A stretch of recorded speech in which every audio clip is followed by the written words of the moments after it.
Hello, everybody, and welcome to another Monday of Racing at Trackalicious.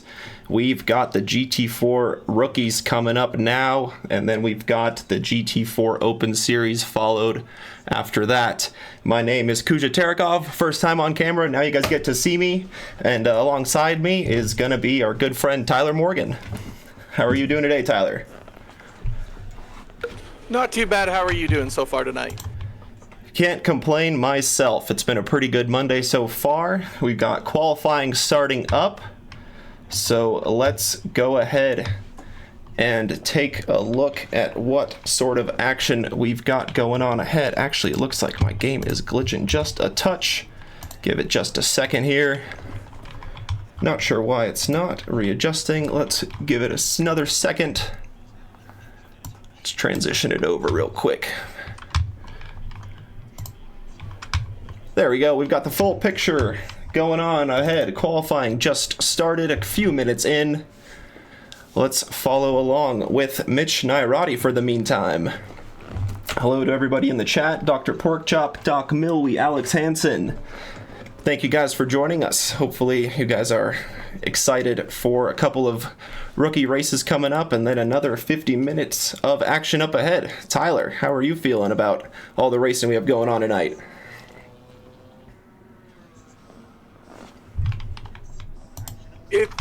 It's definitely going to be a lot of action. It'll be my first time sitting in for both the rookies and the Open. Normally, I just get the opportunity to just commentate the Open, and I normally be driving on track right now. But took the option on the final race of the season. Nothing to play for, nothing to gain. So, yeah, we'll just watch. I'll sit here, watch along with you, and we'll see what Nairati can do here on his. Do believe, yeah, it'll be his first flying lap of the session. So I'm interested to see what he can do. Nairati has really good pace. He's really strong, so we'll see what he can start off with. Yeah, no drivers have currently set any lap times. I believe the even numbered cars are going out first in the first 10 minutes of qualifying this week, followed by the odd number qualifiers. We do have a couple of qualifying bans and a few people starting from the pits in race 1. Moriko, we see you in the chat here. Sad you won't be qualifying for the rookies, unfortunately to happen, but it's good to see that you've got some good pace to show for during the race, so hopefully it won't slow you down too much and you can work your way up through the grid.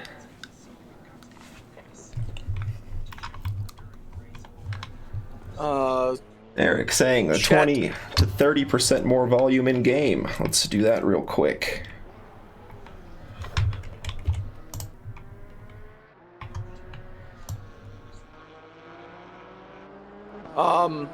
Dr. Porkchop, oh no, Tyler not racing tonight. Yeah, not racing tonight. No, necessarily, no need for it. I'm just gonna chill in the broadcast booth with Kuja here, and we're gonna have a great time. It's gonna be a blast. Bathurst, I kind of contributed to Monaco just a little bit more room because your track limits essentially are the walls, and you hit those walls, it pretty much ends any hope you have of either finishing your lap or even maybe continuing the race. Especially with 20-minute races, you get like 5 minutes worth of damage. That's kind of your race over there. Yeah, 100%. No pit stops in the rookie races too, so it is effectively just a 20-minute sprint race from start to finish where the drivers are go, go, go from the green flag dropping to the checkered flag waving. Mitch Nairati now across the line, setting the pace for the others to chase down with a 2 minutes 13.725. The only other driver who's set a valid time so far is Colin Sugg, about 1 second off of his pace in second place. It's a good lap by Nairati. Definitely, I think he can improve more a little bit. Maybe he can find another 3/10 or so based off of what I know what he can gather. But so far, those two being the only two to set a lap with, I believe, 7 cars on track, leaves a lot to be desired. So currently, as you said, Nairati's got provisional pole, but there's still another group of qualifying to go and drivers that can potentially set other laps. So he's still going to continue pushing hard, though. Yeah, no doubt. You still want to maximize your time as he is pushing to the limit, kissing the wall on the outside, just rubbing it, not too much heavy contact, so won't be carrying too much damage there. Another driver trying to set a lap time is Joan Perez in the number 20 Porsche, currently in 6th place on the grid. A little bit of an oversteer, trying their best to maximize the speed down this really long back straight that Bathurst has. Only really one of two opportunities where the driver has a chance to kind of breathe a little bit away from all the tight walls and going up and down the elevation changes around the mountain. So it's a pretty good chance to breathe, but during the race you might not have that opportunity with cars in front or behind you. No, definitely. It's going to be one of those situations where as soon as you get past these two straights, you have three if you count the pitch straight, but it's not really much of a straight. It's more of just like a through road, I would say. Once you get past these two straights, there's not really a lot of room for overtaking. Yeah, exactly. Or following really too closely anyway, because if someone has a mishap in front of you, good.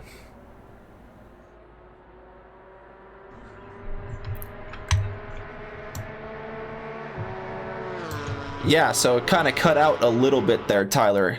But yeah, like you said, not too many overtaking opportunities, just really kind of the three big heavy braking zones. This is the first one that Joan Perez is approaching now. That one, and then you kind of start entering the mountain where it's just walls left and right, not really too much room to negotiate around traffic. Joan Perez trying their best to stay out of the way of other drivers qualifying. So, like you said, yeah, not too easy to pass around the 23 corners around Bathurst. 90% of them are around the mountain.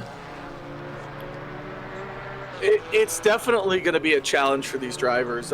Still, so far, Nairati and Sugg, the only two drivers to set a lap, and the other drivers are running out of time. Oh, never mind. We just got the third one, John.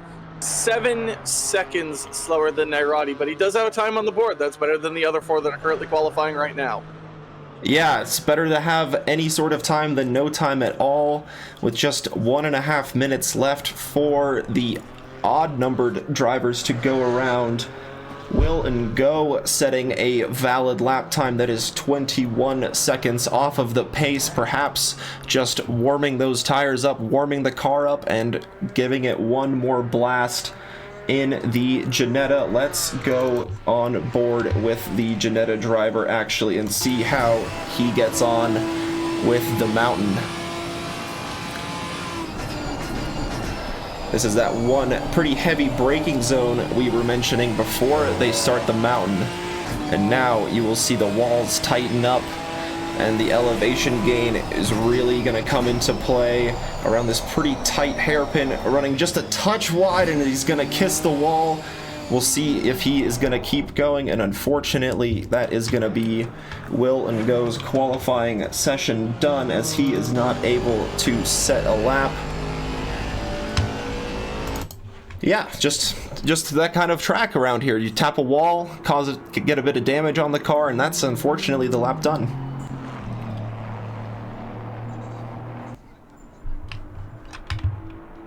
Definitely his race over for sure. That's unfortunate by him.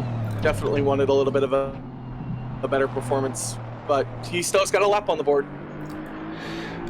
Yep. One toke over the line. Yep, exactly. Yeah, just a little bit over the line, and tapping that suspension really damages it, throws the wheel completely out of alignment. Jorge Barrios really pushing the limits with the Aston Martin, sliding through the top of the mountain, now approaching Skyline Corner where the track begins to dip and go down instead. Pretty fast complex to start it off, getting slower and slower, having to brake and downshift into every corner, and the walls are still as close as they are before. And now this is the final test of the mountain. The really tight left-hander, you really want to try to get on the power as early as possible to maximize the top speed down this really long back straight.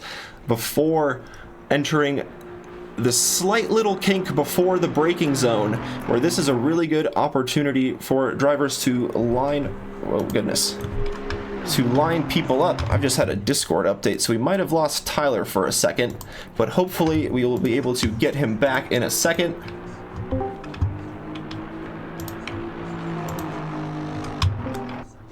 Sorry, Tyler, my Discord just decided to update itself there. I was wondering, because, like, you, from my end, I was, like, really hearing very well. I was like, and then all the disappeared. Okay. Yeah, my apologies there, so can't really put a finger as to why that would happen, but it's lagging a lot. Yeah, I'm hoping that will improve a little bit. My apologies, everyone. It's first time hosting Trackalicious from my PC. Please be patient with us as we try our best to deliver you the action we have on track here. So yeah, thank you all for bearing with us. And yeah, thank you.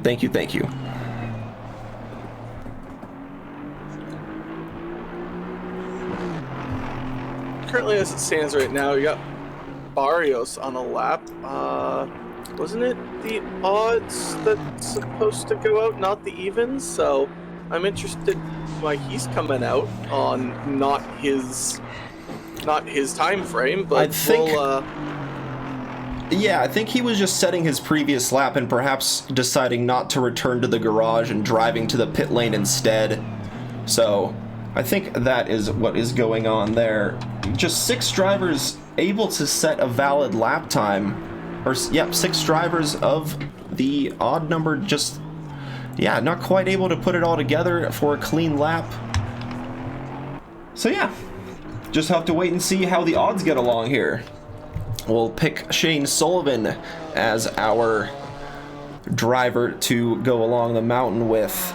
And Tyler, were you able to get some practice in before this race?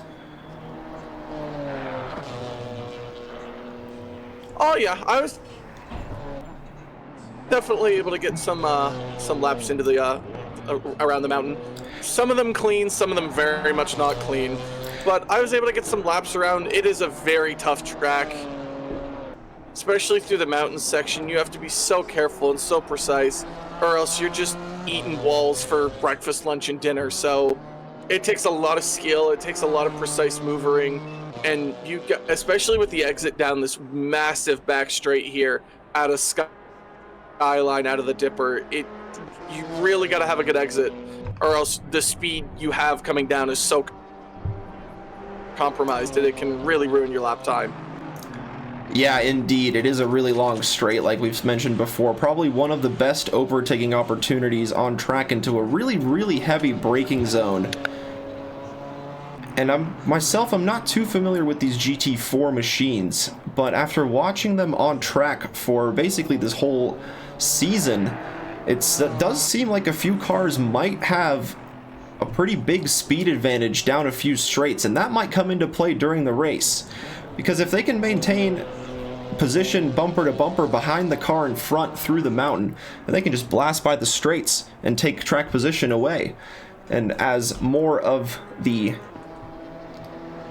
odd numbered cars roll through, Mitch Nairati still the car to chase down with Colin Sugg behind him. Dylan in the 21 Mercedes in 3rd place. We have Nelson in the Aston Martin in 4th place. Ortega Pelaez in the 427. Shane Sullivan, who we're riding here with, setting a lap currently good for 7th place. Spady Bud behind him in 8th. Barrios in 9th. John in 10th. Velez in the 787 Aston in 11th place for now. And Will and Go in 12th place.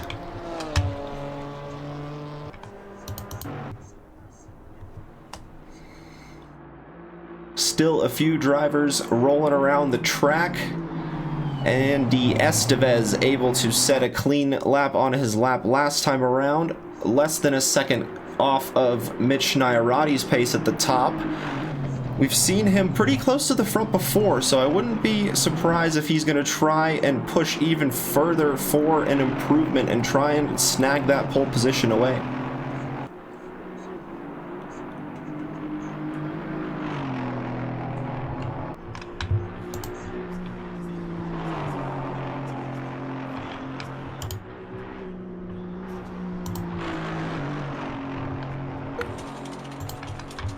Estevez really taking the opportunity to try and get Nairati. Nairati's currently still holding that in very, very important pole position here on Bathurst. You want to be able to have all the space in front of you and not have to worry about another driver behind you. So will be interesting to see how long this provisional pole for Nairati does hold up. But so far he's in a really good position, and he's got 4 other drivers behind him trying to take that pull away. So he's comfortable, but he's not sitting comfortably just yet. Yeah, Estevez just pushing the limit there. We saw him oversteering, trying to maximize that speed and just hitting the outside wall with the right side of his car. Hopefully not too much damage as he's still able to carry on. Lots of drivers setting pretty competitive lap times at the front. We've got Austin Doyle coming in second place, 3/10 off of pole position. Dylan was able to improve his time to 4/10 off of pole. Luke Nelson within half a second, same with Diaz Herald, and now Andy Estevez crosses the line. Second place overall, 3 more tenths to go to chase down Mitch Nairati for pole position. If he all goes well, he might have 2 opportunities to do it with 2.5 minutes left in qualifying.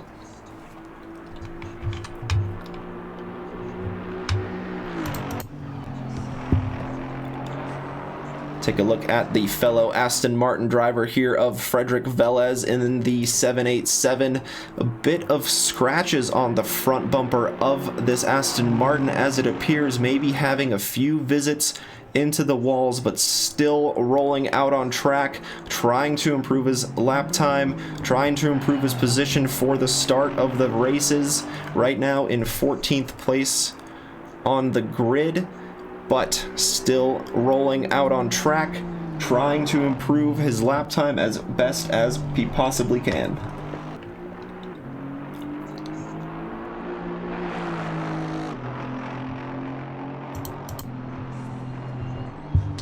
Dr. Porkchop, another one of the Aston Martin drivers in the grid today.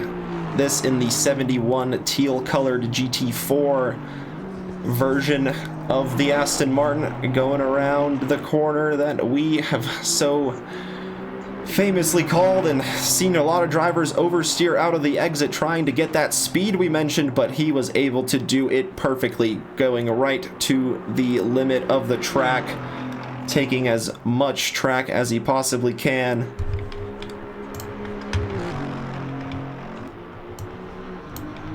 And hopefully will be able to improve on his position in the qualifying order. Just 1 corner to go. And of course, he will have time to set another lap, but this might be the lap to do it. Let's see what can Dr. Porkchop do. 1 corner done, crosses the line, not able to improve on his time, unfortunately, this time around, but he does have time to do it. Or he does have time to go around once more to see if he can improve.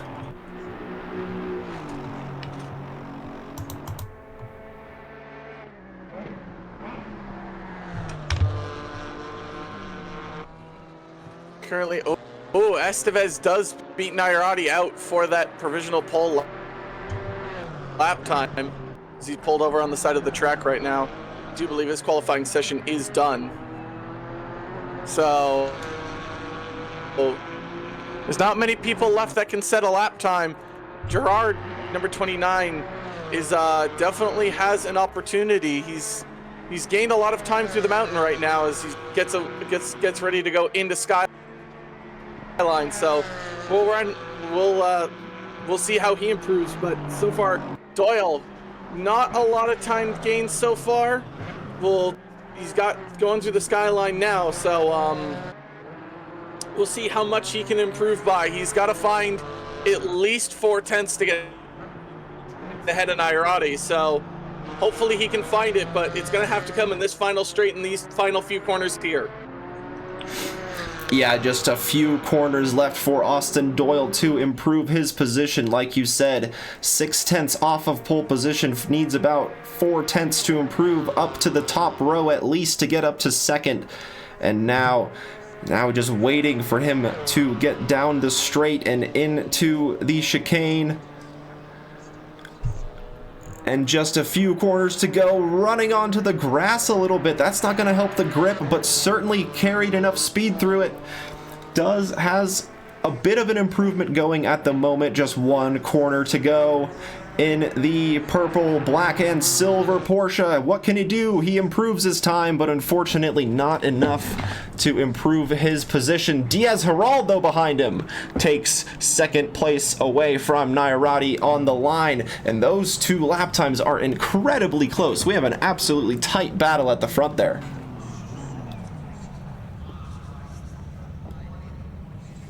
Oh yeah, it's gonna be an absolute fight up the mountain, and the top three are all pretty close. It was only split by like maybe 2/10, and then Diaz Herald and Nairati were only split by like 5,000ths of a second. So it's gonna be an absolute battle up the mountain, and we'll see how well it goes. But the cars are sitting on the grid, so let's find out who these drivers are.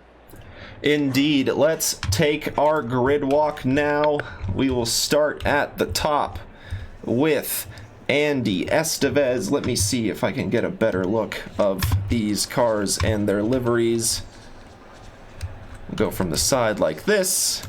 Andy Estevez on pole position in the number 9 Aston Martin. Oh goodness, what's happened here? Let's adjust these cameras one more time.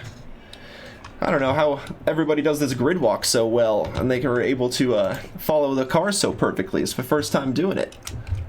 But nonetheless, Diaz Herald alongside him in the 29 Aston Martin. The similarly colored Aston Martins are going to be difficult to differentiate on track, but hopefully they'll provide us with some great action. Mitch Nairati behind them in the Rogue Elements Racing DRL 32 BMW. Had provisional pole for quite a while, but was snagged when the odd-numbered cars went out on track. Austin Doyle is next in the Doyle Mosport number 11 Porsche, followed closely by Lawandi Delone in the 21 AMG Mercedes. Luke Nelson in yet another Aston Martin on the grid. This is the Dead Fish Racing number 33 car. In 7th place is Colin Sugg of Slug Racing, the 34 Porsche. Rafael Ortega Pelaez in the 427 BMW, the Vault of Glass Racing livery. Alongside him in another BMW is the 617 Racing of Shane Sullivan. And in the top 10 is Dr. Porkchop in the 71 Aston Martin. And I'm going to hand over the rest of the grid to you, Tyler.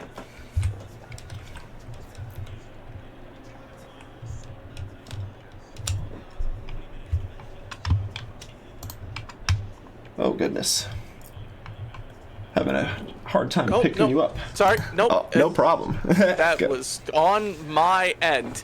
So we got the 2025 Mad Fox 224 of Spady Bud just falling outside the top 10, a little bit just too far outside. Then you have Jorge Barrios in the Academy Motorsport number 8 Aston Martin, followed closely behind by Aaron John in the Vortex's Gaming AMG Mercedes. Then you have Frederic Velez number 787. And then you get into the people that had either qualifying bans or pit lane starts for the rest of the session. You have... Oh, nope, I don't think anybody has a pit lane start, or at least that's not what I'm seeing from my thing. Nago, then you have Yan Tanashi, then you have Perez, and then you have Ramirez. So, Nago in 892 in the Janetta, then you have Yan Tanashi in the 53 Nine-Tail Racing Aston Martin. You have Yon Perez in the JT Marquis Porsche.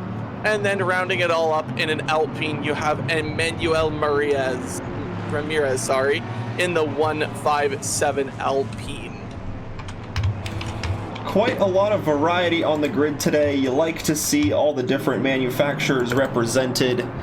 Lots of Aston Martins on the grid. It seems to be a pretty driver favorite car in this series for now. We've seen a lot of the blue and yellow Aston Martins being represented by the likes of Estevez and Herald up front. Frederic Velez, another one of those in 14th place. But yeah, plenty of good drivers at the top, separated by less than half a second. I believe the top 6 were separated by less than half a second, so it should be a pretty close race for the next 20 minutes we have ahead.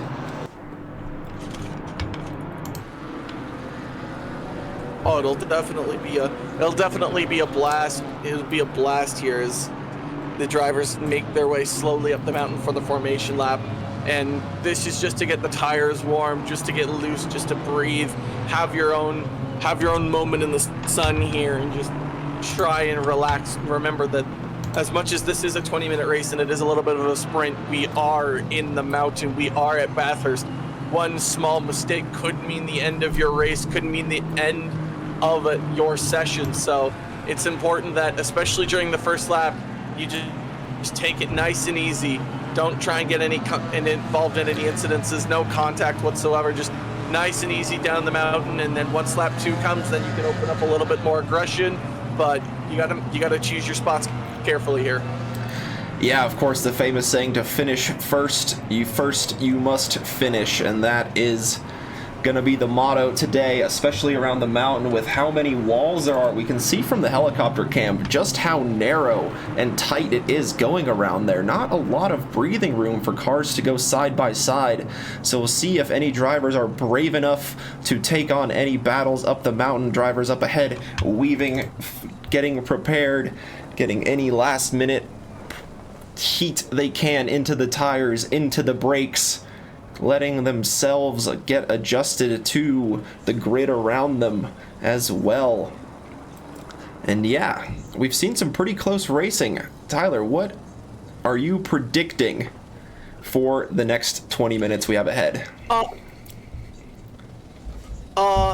First lap there'll be chaos. I can't expect not there to be chaos in the first lap. It's Bathurst in rookies. It's bound to happen.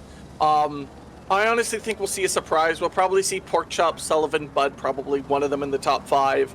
I honestly think Nairati can get a race win here today. So I'm hoping that happens. And Estevez, I'd say probably is going to end up probably P3 at some point in one of the 2 races. Those are my predictions for the day. I like those predictions. We will see what ends up playing out. The drivers are gonna go in zipper formation side by side. 1 corner to go of the formation lap before the green flag waves and it releases the drivers to go full power, full speed around the 23 corners of Bathurst. 20 minutes of sprint racing lies ahead. The drivers lining up on the grid. Let's see what happens. And there we have the message. The green flag is waving. Good start from Doyle, getting ahead of Nairati, but Nairati having a good speed overrun and able to maintain 3rd place. Doyle getting a bit of a tap, but able to keep the car under control and sweeps around the outside, takes 3rd place. Now, Nairati is under a bit of pressure behind from both Dylan and Luke Nelson. Dylan not having a lot of room on the left side, the grass coming in quick, and unfortunately at the top we see Estevez getting a drive-through penalty. That's going to be costly. Dylan running a little bit wide, Doyle gaining positions, moving up into 2nd place as Nairati is going to try to go side by side with Estevez, and while doing so, he actually forces himself out wide, and Luke Nelson takes advantage. But Nairati is not going to give that up easy and sweeps through the inside before these 2 enter the mountain.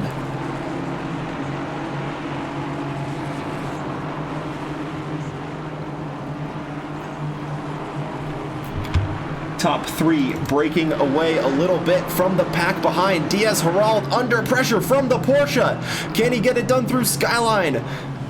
Doyle not having any sort of room to look down the inside or the outside, and just having to stay behind the Aston Martin of Herald in front. Estevez dropping to third, and of course will have to serve that drive-through penalty. No yellow flags so far on lap 1, Tyler. That's honestly pretty good. Like, obviously, like, it's a situation where I'm kind of shocked at the fact, but way to go for all these guys. They obviously heard my advice from the broadcast booth, telling them to take it easy and not overdo it. That's almost a collision there, just coming out of the corner there. But Estevez having a drive-through right off the rip. The pole position leader is going to be falling all the way down behind everybody. Heartbreak for Estevez, but maybe he can find himself in the top 10, get a little bit of looks, get a little bit of good racing in as he slowly makes his way through the pit lane, unfortunately. Yeah, unfortunately for him, in this race at least, he is going to be near the back of the grid, going to try to work his way back up as all the drivers get through cleanly on lap 1, as we've got a 3-wide battle up ahead. That's Nairati, Nelson, and Dylan continuing their battle from the lap before. Nairati is going to move himself up into third place, now going to try to chase down the likes of Herald, with Luke Nelson setting the fastest lap of the race at the moment on lap 1. Dylan and Sugg with Sullivan and Porkchop not too far off from this peloton group, gonna try to take any sort of advantage they can. And yeah, really good racing so far from the rookies, like you said, and that's what we're freaking talking about. The rookies not having accidents on Bathurst on lap 1. I completely agree. It's really good to see the clean racing and really brave overtakes, if I'm being honest, on lap 1. Nairati and Nelson going side by side, for example, and Austin Doyle pulling off a fantastic move into the chicane to take the lead of the race away from Herald and Estevez, and he's going to try to use that Porsche as best as he can to crawl away from this peloton behind.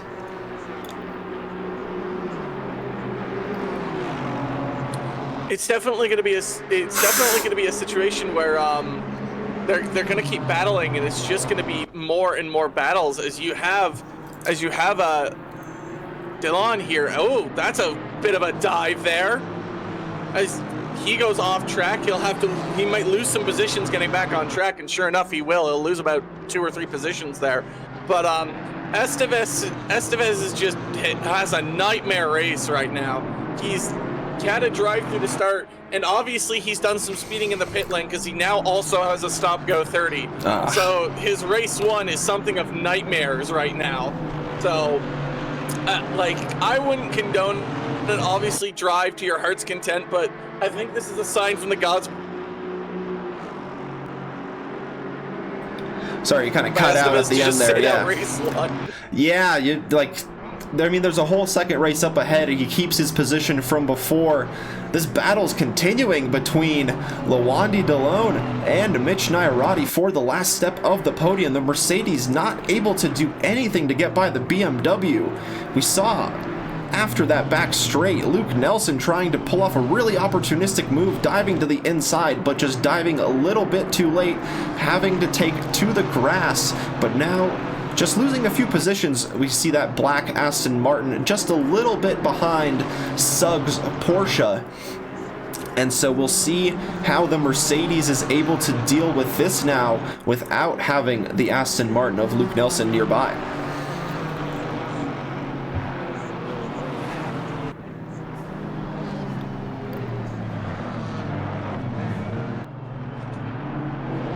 Getting around the mountain pretty cleanly so far, so good. Doyle able to extend his gap at the top to 1.7 seconds.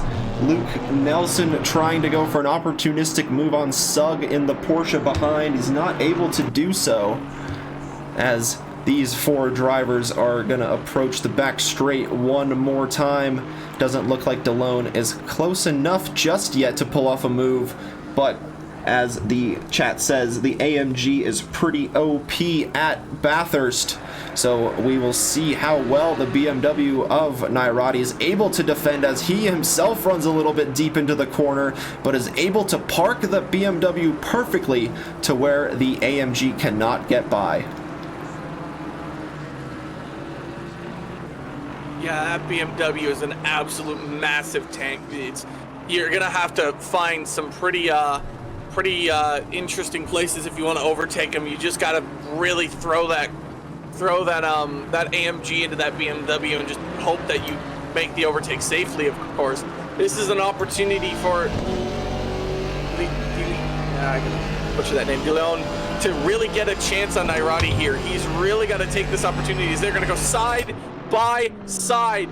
Down here they go, and I do believe he's made the overtake out just before they enter the mountain. Yes, they have, and it is a very, very important position for that AMG. Nairati seems to have a little bit of an oversteer moment there, as I do believe we have lost car number 8 in 787 to damage, as I believe down the mountain they had yellow flags. So unfortunate for them, but Nairati still is not out of this battle yet, but that BMW seems to be struggling, as a Porsche of Sugg and the Aston Martin of Nelson are right behind him. Yeah, like you said, just struggling a little bit now after the AMG has gotten through. Doesn't really want to get too close to the grasp of the Porsche and the Aston Martin behind. Just wants to try to stay as close as he can to the AMG of DeLone up ahead in that yellow number 21 AMG Mercedes, running away a little bit as they go through the mountain. We saw that huge overspeed advantage for that yellow car, as we do have a yellow flag on the mountain. That is unfortunately Aaron John with a really heavily damaged front end on that AMG. Let's take a look and see if we can pick out what happened here in the replay.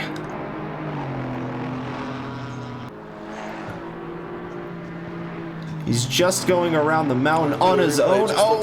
The Alpina head is what caused the damage. The Alpina head crashing into the wall and just backing out onto the track, and nothing that John could do about that. And fortunately for Perez, looked like they were able to escape the damage there.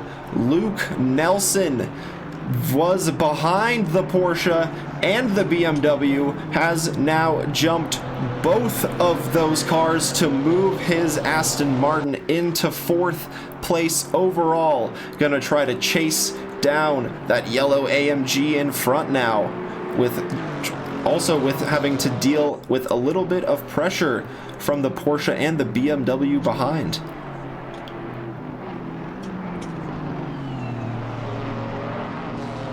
Tyler, from your experience, how difficult would you say it is to drive around a track like Bathurst while being in the middle of a battle with cars in front and behind you?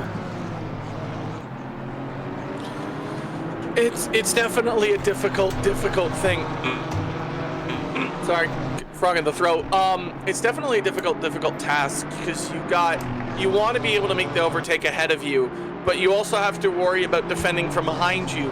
So it's a situation where you have to decide pretty much then, there and now, what are you going to do? Are you going to attack the driver up ahead, or are you going to defend from the driver behind? I've always been the one to try and defend the driver behind, because that's obviously the person that's going to overtake me. I'm just hoping the driver in front makes a mistake, or at least keeps me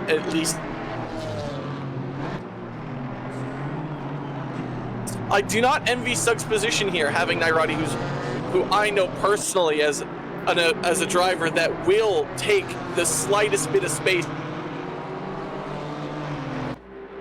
Aston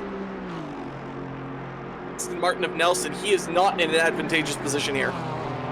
Yeah, absolutely not. Having two cars within a second behind you is never never a good sign, as any small little mistake off track might be very costly indeed, as these three negotiate the final few corners just fine for now. Nairati not able to close up the gap onto the bumper of the Porsche, gonna have to stay behind for another lap with less than 10 minutes to go into the race. It's crazy that we've already passed the halfway mark of the race with how much action there's been on track so far.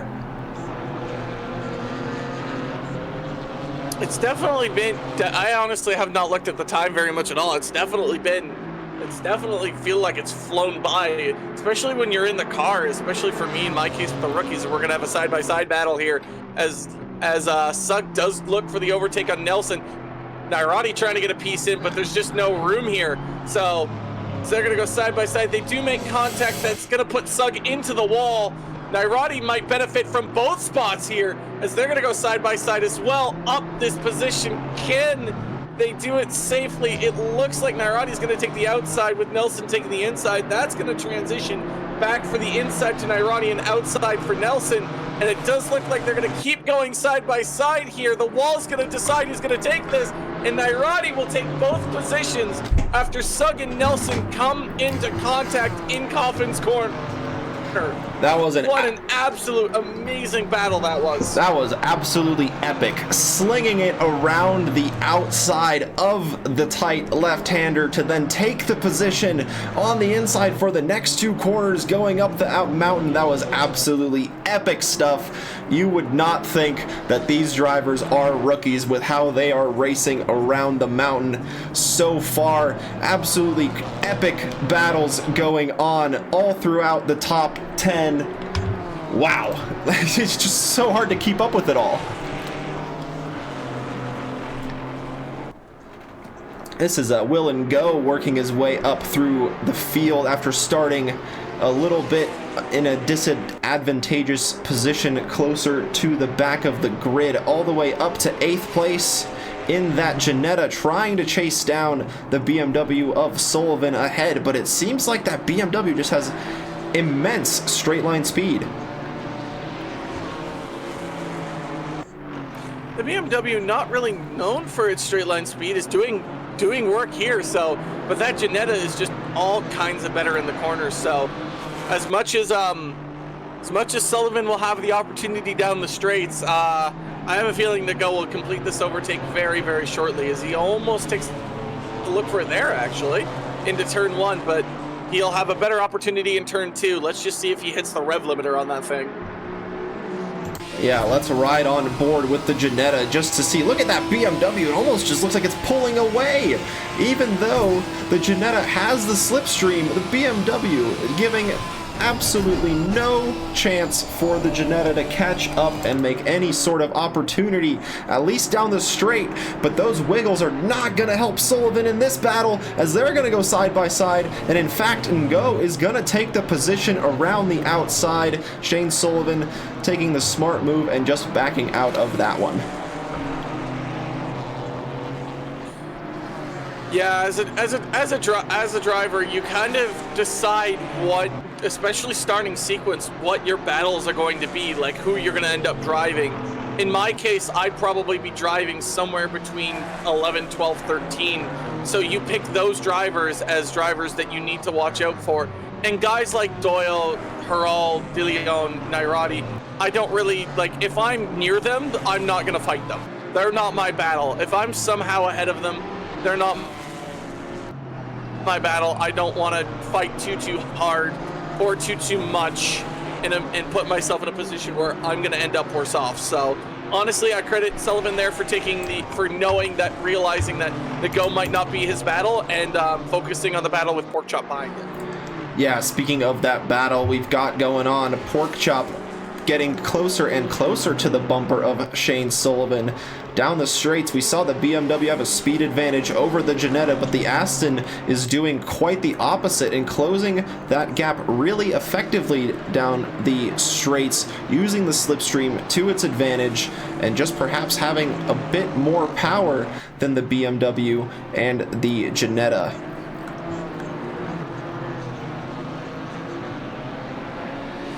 The Aston Martin has incredible straight line speed. I drive it, so I drove it in the GT3s before switching to Ferrari. I drive it now in the GT4s, and it's definitely got the straight line speed. I'd say it probably outpaces the BMW, but we'll see if Porkchop can get Sullivan here going into turn 2. He's going to stay right in that slipstream, but the BMW seem to maybe get a little bit of a better exit as point 1, point 2 go on the timing sheets, and you got to really be side by side here, especially at Bathurst, if you want to find an overtaking opportunity. So Porkchop's just going to have to wait till after the mountain section, and hopefully he can get an opportunity in Sullivan when they head down Skyline. Yeah, indeed, just staying as close to the bumper as possible. Oh, and Shane Sullivan, he runs a little bit deep and runs along the wall, and that is going to give Porkchop potentially, oh, nope, he absolutely does take that position from Sullivan, moves the Aston Martin up into 8th place, and now behind, unfortunately for Sullivan, is Ortega Pelaez. After starting in the pit lane, is up into 10th place and right on the bumper of his fellow BMW driver Shane Sullivan. Honestly, the pit lane start, especially at tracks like Bathurst, honestly isn't the worst idea. Obviously, you don't want to have to do a pit lane start. Ideally, you'd like to be out on the grid. But a pit lane start in Bathurst, where there's a lot of balls and a lot of chances for you to get overtakes based off drivers that have made contact, it definitely puts you at a little bit of a good spot now. As they come out of Skyline and head down towards the chase, the BMW of Sullivan is pulling away from Ortega, at least temporarily. Ortega's got 2 minutes to get this going, and the leader is now also on the final lap, so they will have, Ortega does not have a lot of time to complete this overtake, so you got to find a spot, and that spot may be right here into this final corner just before the start finish, as he's going to go down the inside maybe. Yes, he is. Is he going to get the overtake as he rides the curb a little bit? Sullivan might still hold on. They're going to go side by side into turn 1, and I think Sullivan's going to hold on as he got the better exit, but Ortega's going to dive. Nope, he's going to stand behind, and so far Sullivan will hold on, and I'll give it back to you for the turn 2 battle. Sure thing. Let's ride on board with Pelaez just for this battle we have going on, but it doesn't look like he's close enough to get anything done into turn 2. Sullivan getting a really good exit and running away. In the chat, we have a request to view the onboard of Diaz Herald. Let's ride with him for his journey down the mountain in 2nd place in the 29 Aston Martin, reaching Skyline corner here. A quick turn to the right, another quick turn to the left, and then slowing the car down before going right, then left, and then accelerating to the right, accelerating to the left, and again to the right for a hard braking zone down the hill before opening up the Aston Martin down the back straight. Unfortunately for Herald, he is 5 seconds behind our race leader, Austin Doyle, in the 11 Porsche. We see him just a little bit ahead in the picture, but Herald having a good, clean race, able to keep 2nd place for the majority of it, able to stay away from the walls, stay away from trouble, as the same does Austin Doyle coming up to the final corner, and he is gonna round that out and take the checkered flag for the win of race 1. Congratulations to Austin Doyle for that finish, and we've got a battle going on between Mitch Nyarati and Luke Nelson to the line. This is for 4th place, and doesn't look like Luke Nelson's close enough to get the move done. Nyarati with a bit of a wiggle on the exit, but those two are going to finish bumper to bumper. Nyarati takes 4th place, Luke Nelson 5th, Sugg in 6th place, Herald and DeLone 2nd and 3rd respectively. Just behind them, we have got Will and Go finishing in 7th place, Dr. Porkchop in 8th, Pelaez in 9th, Sullivan 10th. and a few more drivers left on track. Here we will follow Emmanuel Ramirez in the lone Alpine of the grid, picking up what looks like a bit of damage on the car, getting a little bit wiggly into those final few corners, as Joan Perez ahead for company, as these two will round the final corner to complete race 1 of the GT4 rookies. Wow, awesome action from these guys. Very clean, very awesome side-by-side racing. How did your predictions fare, Tyler?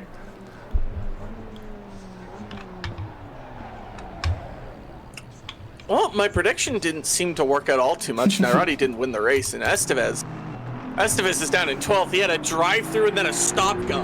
So obviously my predictions are cursed right now. So we'll see how race 2 goes. There's still another race to go. So it'll be the same. It'll be pretty much the same thing all over again. So we'll see how that goes, as we have Jan Tanashi just completing the final part of the chase. They will finish this race in P13 as we just enjoy the scenery of Bathurst. One Bigley, thank you so much for the donation. We really appreciate the support here at Trackalicious. Thank you, thank you, thank you.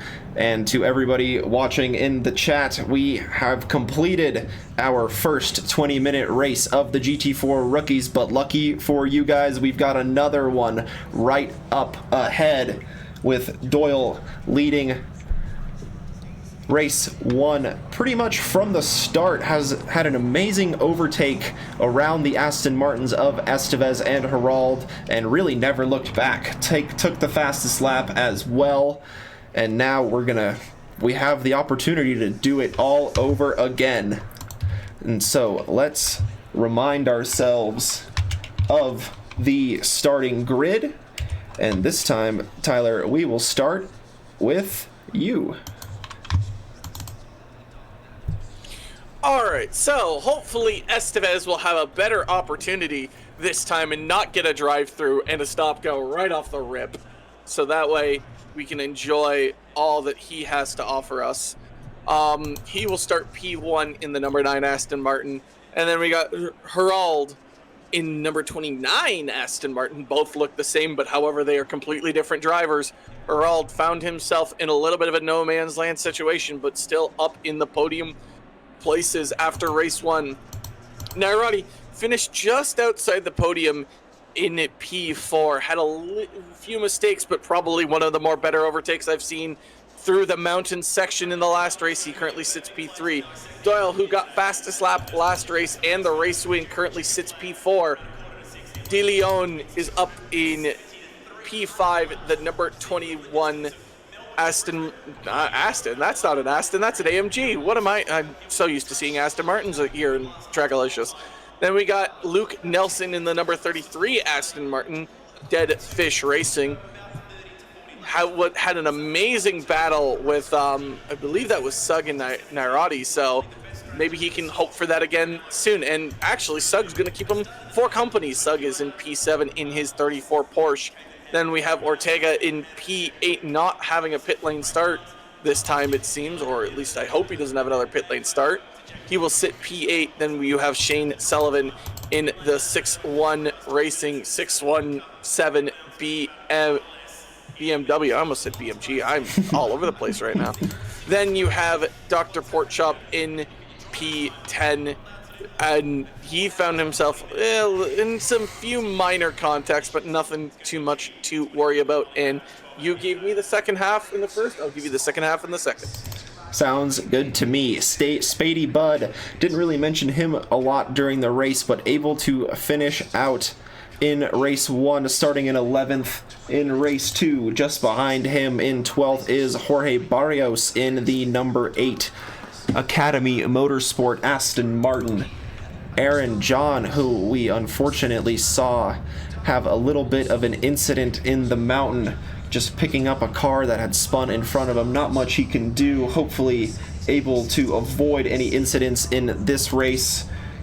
Likewise with Frederick Velez in the 787 Aston Martin, starting in 14th place. We saw Will and Go work his way through the field pretty well in race 1, finishing in the top 10 from 15th. Hoping he can do the same. Moriko Yatanashi starting in 16th place in the number 53 Aston Martin. Joan Perez, the number 20 Porsche, the GT Marquez livery, the white, yellow, and black machine. A very clean livery, I must say. And last but not least of Costa Rica Racing Team, the 157 Alpine of Emmanuel Ramirez.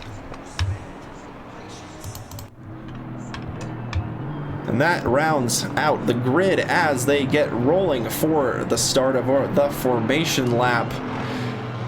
Dylan getting a little bit excited, running onto the grass a little bit.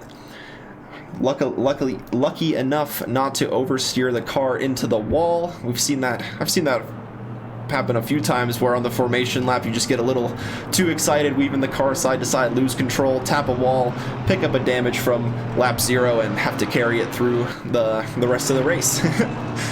So now with another 20 minutes to go, yeah, race 2 predictions. Tyler, what do you think we've got in store after seeing that exciting battle in race 1? I don't want to say a word because I'm gonna curse somebody. I swear, I will curse somebody again. I definitely think Nairati has the chance for a race win. He won't be in rookies next season due to his sim grid rating being a little too high. So he'll be in the open next season. But in terms of that, I do believe he has the opportunity for a race win. I think he'll get in. I think he'll get a podium. Don't think he'll get the win. I think he'll get the podium. Herald, I could see getting the race win here. But Estevez, I think sadly, his bad luck streak will continue, and he'll find himself out of the podium places once again. Yeah, hopefully he won't start off with the disadvantage of the drive-through from the start, and we'll be able to see the battles go between those two Aston Martins at the front, continuing all the way through the Alpine of Ramirez at the back. Yeah, it was plenty of exciting action for that last spot of the podium. Another few battles. We saw Will and Go work his way through the field. Shane Sullivan getting involved in some action in that teal BMW as well. And yeah, Ortega from the pit lane had impressive pace to finish pretty much where he qualified in 8th place. So it'll be exciting to see what he can do actually starting from the grid and not the pit lane this time. I think he'll find himself somewhere maybe 6th or 7th as long as he doesn't get involved in any instances. He definitely has the pace. He got past Shane Sullivan at the end there through Skyline and the mountain. So it'll definitely be an opportunity where we'll see what he can do this time. Yeah, no doubt. Another Drivers fresh. All the best, and yeah. Another 20 minutes lie ahead of us for a good, hopefully good racing once again. Very impressive first race from the rookies. We'll see if they can replicate that in race 2 as the drivers go through the final few corners of the formation lap, starting to line up side by side, getting any sort of temperature they can into the brakes and into the tires. One more small straight to go for the grid to get themselves into position. So we will see what race 2 brings us as the grid crawls along. Very slow looking, but they can all fit within that start-finish straight as we start going around the final corner. Estevez, Herald, Nairati, Doyle, Delone, Nelson at the front. A little bit out of position, a few drivers it seems, and the green flag waves. Austin Doyle from 4th place getting another pretty decent start, but Nairati able to maintain 3rd place, and there's a bit of a dive from the back. Shane Sullivan going a little bit deep on the brakes, causing a little bit of an incident behind, and cars are going left and right, unfortunately for some getting involved.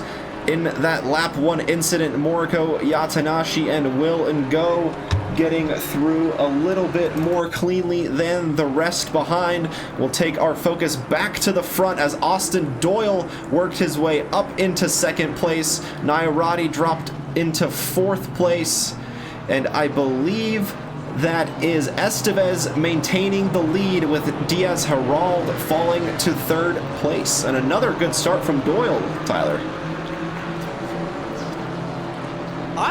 What is this Porsche made out of? Is it like, what type of gas does he have in this thing? He's just gotten better every race start. There was a massive incident in the back there. It was just cars everywhere, left, right, and center. But somehow managed to survive. Shane Sullivan's actually up in P5. He's kind of best of the rest right now as he's holding a gaggle of cars behind him. But yeah, Nairati, just his race starts seem to not be so great right now as Doyle and Herald just keeping away from him. Did Herald hit the wall there? I think he did, because Nairati's gone out as well. He's actually gone ahead of him. Yeah, let's take a look and see what happened here. We'll ride with Herald and Nairati down the mountain. And this will be the corner coming up that is catching a lot of drivers out, just tapping the wall on the outside, just not getting it slowed down in time. And I don't think he really hit the wall, but he did make contact with Mitch Nairati there, exiting the corner. But it looked like he was just at a bit of a disadvantage running that far wide and then giving up the position to Nairati. Good catch there, Tyler, as Moriko Yatanashi working their way through the field really well, already in the top 10 with Will and Go just behind. These two starting, I believe, 15th and 16th respectively, and already both in the top 10, able to get through that lap 1 turn 1 incident. Doyle and Estevez are actually going side by side up into turn 2 right now. It's going to be really tight as they head up towards the mountain, as we currently ride on board with Yatanashi getting a little bit so far in pace. Nope, we've switched cameras now again. So they're going to go side by side. Ooh, Doyle's taking the lead of this race. Yeah, Doyle's fantastic pace move. In this Porsche is just something freaking else. Yeah, just something else by Doyle. It's just incredible. Yeah, absolutely epic stuff to hang it around the outside of the Aston Martin. Not really much Estevez could do. He just kind of got forced to the inside and could not carry as much speed as the Porsche.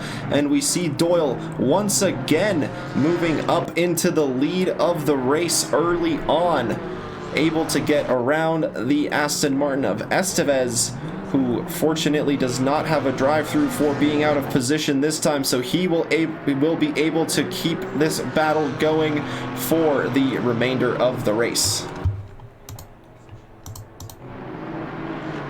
Nairati has a very big gap on Herald right now. It's almost 3 whole seconds. So he doesn't have to focus on that. He can focus on getting P2 and even P1 even. But he's got to have a clean race. He can't afford any mistakes, especially with the likes of Doyle and Estevez, who don't make very many of them. So you got to be pretty much pitch perfect, as we did have De Leon get past Sullivan for P5. Sullivan just trying to hold on to the other places, as Sugg and Yatanashi are right behind him. So he's got to do his best to hold on, but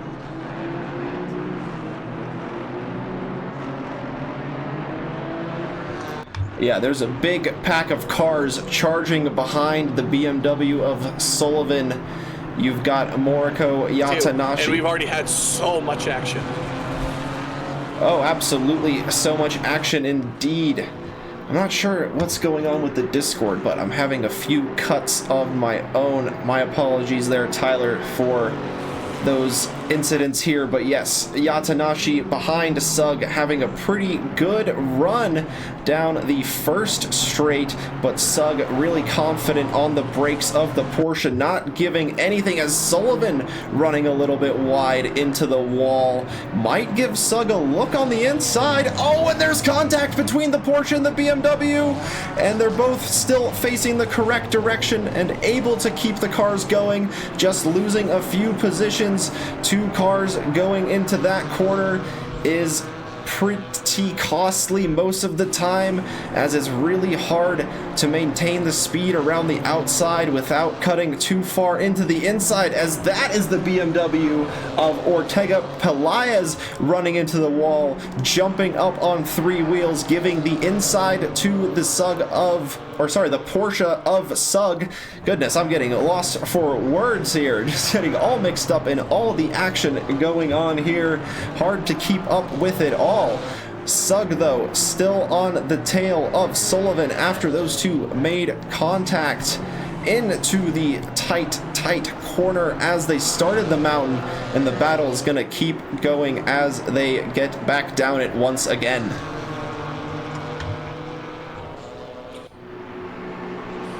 Been an absolute crazy swing of events here as Estevez and Doyle just keep fighting for the lead. Nairati's in the wall! Oh no, what's happened? Nairati's just ended up in the wall, and he's got massive front damage.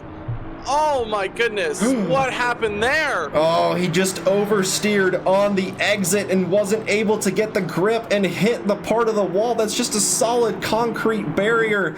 We saw that there was that tire barrier right next to it, so maybe if he went into that, he would have saved himself from a bit of damage, and now just trying to negotiate his way back into the pit lane to fix the damage on that BMW. Very unfortunate incident for Nairati.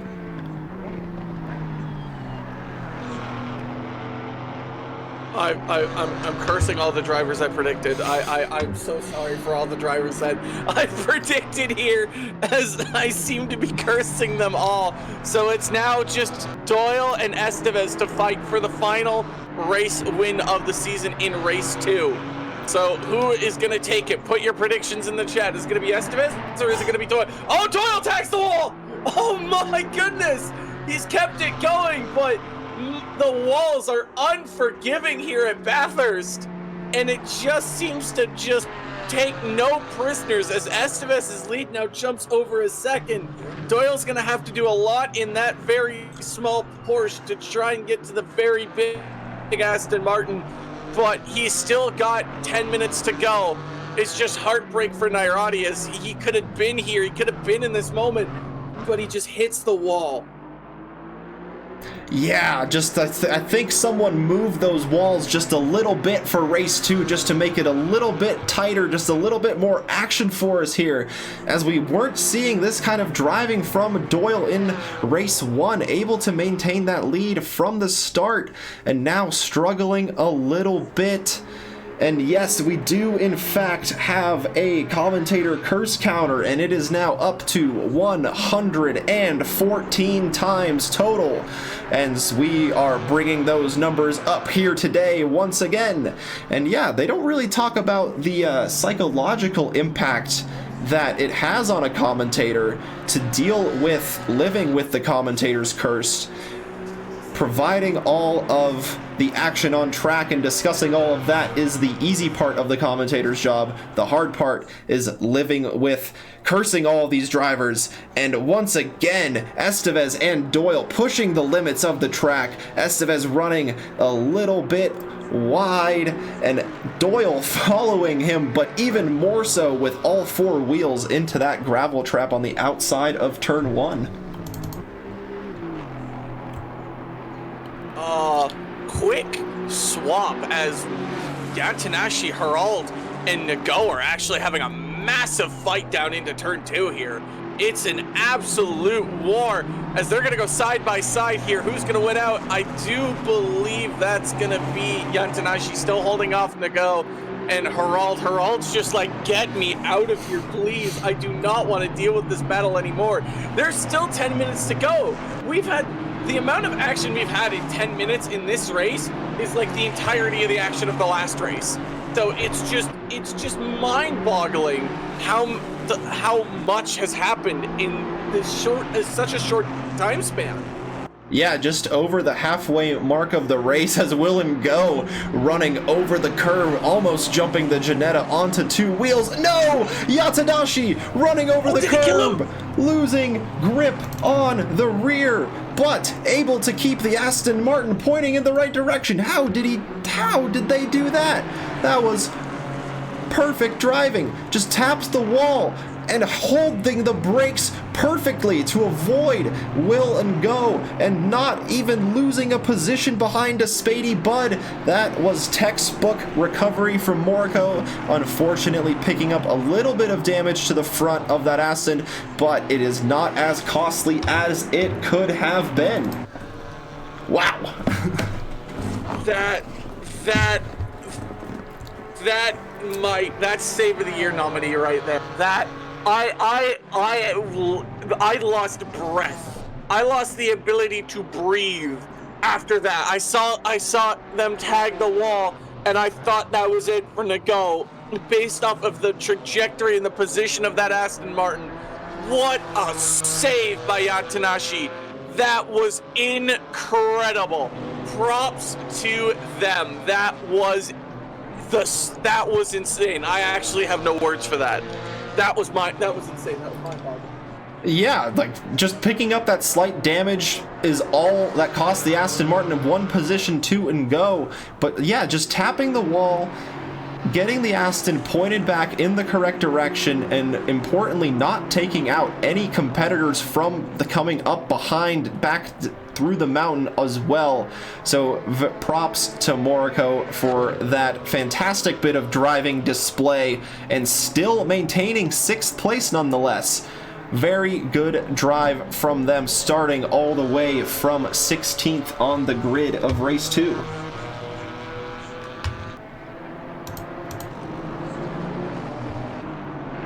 Spady Bud in the black AMG number 224. The Mad Fox racing machine coming up to Moriko Yatanashi, but it looks like Moriko's able to pull a bit of way as the drivers are really starting to flirt with the walls, just giving them slight little pecks, not quite full-on kisses and contacts, but just starting to get there as they approach the 7-minute mark left of the race. Spady Bud having to deal with the pressure behind of the 427 BMW of Ortega Pelaez. Good pace from the BMW, still in 8th place, right where they qualified. Gonna try to work up a few positions. Yep, definitely has the chance. Yatanashi up ahead will have damage, so their ability to have a nice clean drive will be compromised. Not as much damage as Nairati had though. Nairati's front end was completely almost gone. But definitely a chance for Bud here to get up into P6 at minimum. Maybe not P5 as Yatanashi's 4.5 seconds behind on that, but he definitely has a chance here to get on. And one Bigly wants us to hydrate, so I'm gonna hydrate. Thank you, One. Well, it's my transparent water bottle that everybody can see through, because it's also green.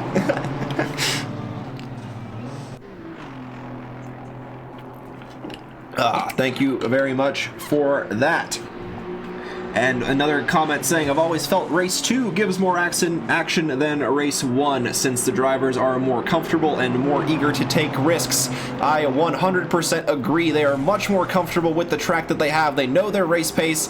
And speaking of, Spady Bud pulling off a move around Moriko Yatanashi, getting the Mercedes up into 6th place. Gonna try their very best to try to catch up to the battle for 5th place between Herald and Go, 6.3 seconds back.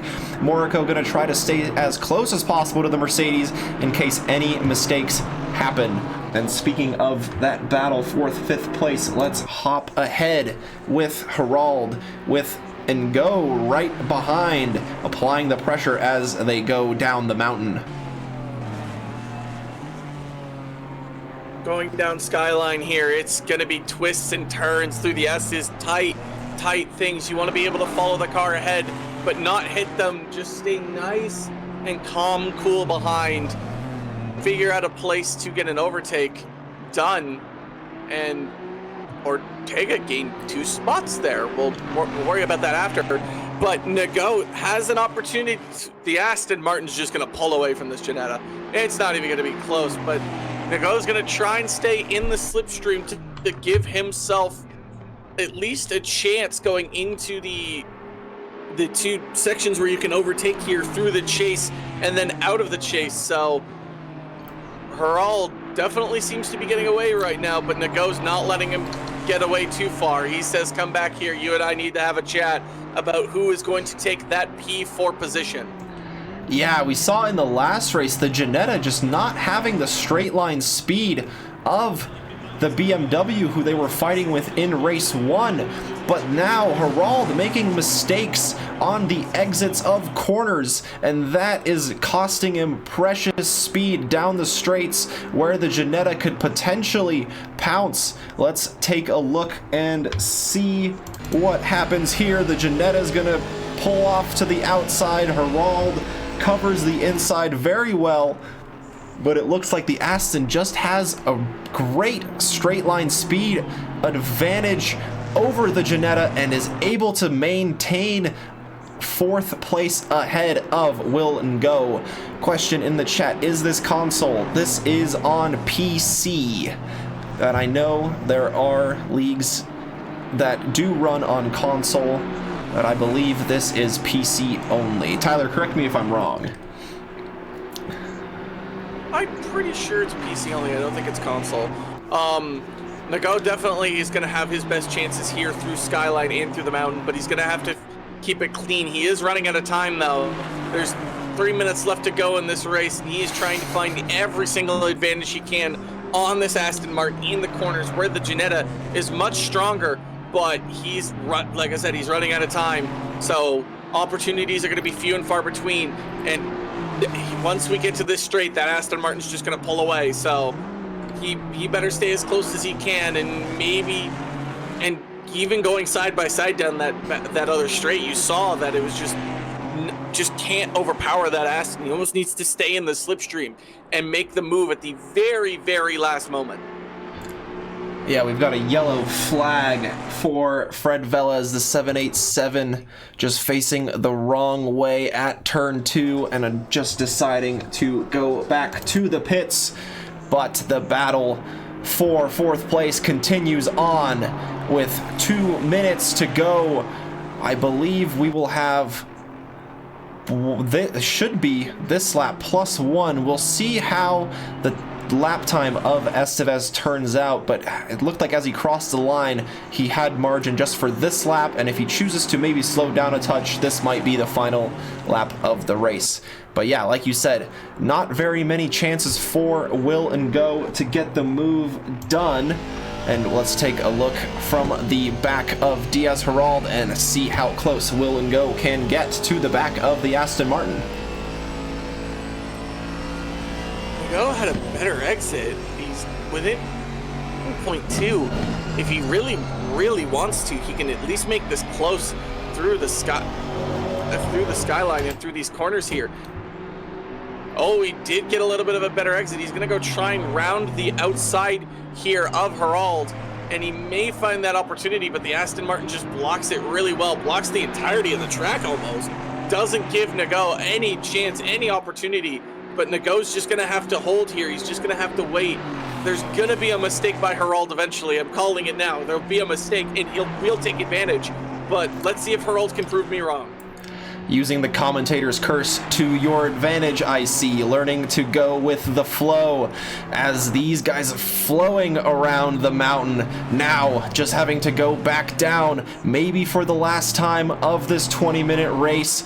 We'll just have to wait and see where Estevez is relative to the start-finish line when that clock hits 0. But Will and Go a little bit further back than he would like to be from the Aston Martin to have a run down the back straight into the heavy braking zone before the chicane. And yeah, unfortunately, the Ginetta just suffering in the straight line speed department. And that is the clock ticking to 0. Andy Estevez is going to round the final corner for the last time to take the victory of race 2 in the GT4 rookies. This is the finale, so congrats to all the drivers finishing. Here is Austin Doyle crossing the line. Lawandi DeLone in 3rd place in the 21 AMG. The battle for 4th place continuing across the line. Diaz Herald able to hold off Will and Go for 4th place. Will and Go, great drive starting from the back of the grid up into the top 5. Ortega Pelaez, the next to cross the line, the 427 BMW finishing in 6th. Yatanashi after a bit of incidents, as we do have a battle going up to the line. This is Colin Sugg and Sullivan. They're separated by 32 milliseconds as they cross the line, but Sullivan is able to take 8th place on the line. Epic battle between those two. Spady Bud finishing the race in 10th. Ramirez in the Alpine crossing the line in 11th. Barrios in 12th. Perez in 13th. Mitch Nairati, unfortunately, we saw him pick up the damage a bit earlier on in the race, but good to see him stick it out through the last minutes of the race, keep the car rolling on track, and he is going to cross the line in 13th place. Just a few corners left for him to go. A fantastic race too, Tyler. Yeah, definitely. It was definitely fun. Race 2 had much more action than race 1, but definitely a situation where Nairati's going to take these last few corners. It will be his last race in the rookies, and he will, if he decides to choose to go into the open, he'll have to do that. But finish out the race headstrong. Did not have the result he wanted, probably through both race 1 and race 2. Definitely wanted to be on the podium, had the pace, but that will be the end of the rookies for this season as Nairati crosses the line in P13. And there is one more car rolling out on track. I believe that's Will and Go. He did already take the checkered flag, but just rolling around again. Frederick Velez in the pit lane, gonna finish off the race in 14th. But this, has been a very, very exciting season for the rookies. I am very thankful to be given the opportunity to commentate on the rookie series, and it's been an absolute blast watching the rookies learn how to get to grips with not only ACC, but how to race against fellow competitors online in this great platform of ACC. And yeah, Trackalicious, great job from the event organizers to put on this fantastic season. Green light, go, go, go.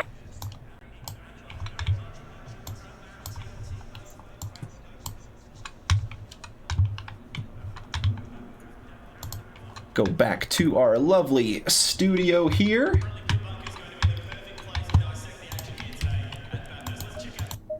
And yeah, Tyler, thoughts on the whole rookie season as a whole, from a competitive standpoint. You yourself did compete at some point, and from a let's say a commentator or spectator standpoint. Yeah, just give us kind of your final thoughts and roundup of the season. With the rookies driving, I found myself in a few incidences, unfortunately, and that's just how it is. Sometimes you'll have race incidences, you'll have races that you're happy with, races that you're sad with. My rookie career was a little short, so not really much to say on that notion, other than it was just a good few races. It was nice to drive with the drivers that we have. Great action all about, especially in GT4s where the speed's a little slower than the GT3s. So it was an absolute blast. And in terms of a broadcasting perspective, that's what you love to see. You love to see these close battles. You love to see these battles. And honestly, it's been, I watched the streams, especially as soon as I started becoming in the rookies. Like, it's great from a broadcasting perspective. You get all these action, all these incidences, all these dramas, and it really, really captivates the viewers, and it encapsulates what Trekalicious is as a whole. So it's definitely been fun to be with the drivers here.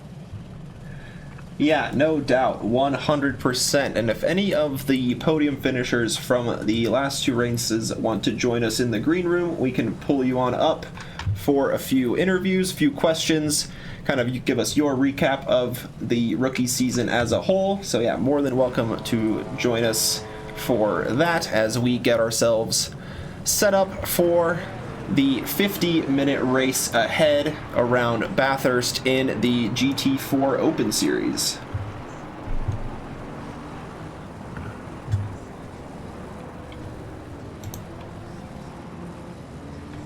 Doyle is in the green room. Perfect. Let's pull in Austin and see.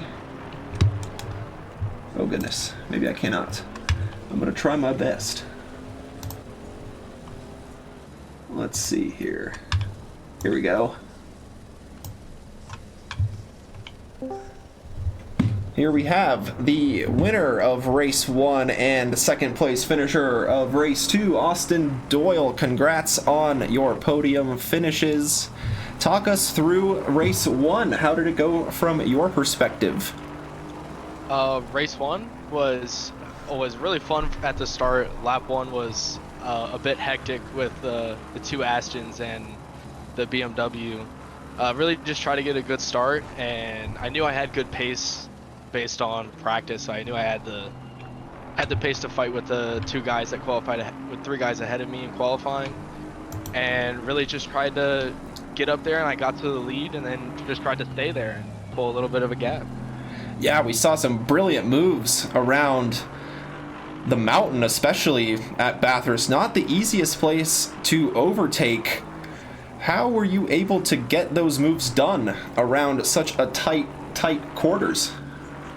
I think it's really just a thing of confidence. I mean, it's having confidence in yourself to be able to put your car where you want it to be and not put yourself into the wall, and then also have the confidence in the guys around you to not also put you in the wall.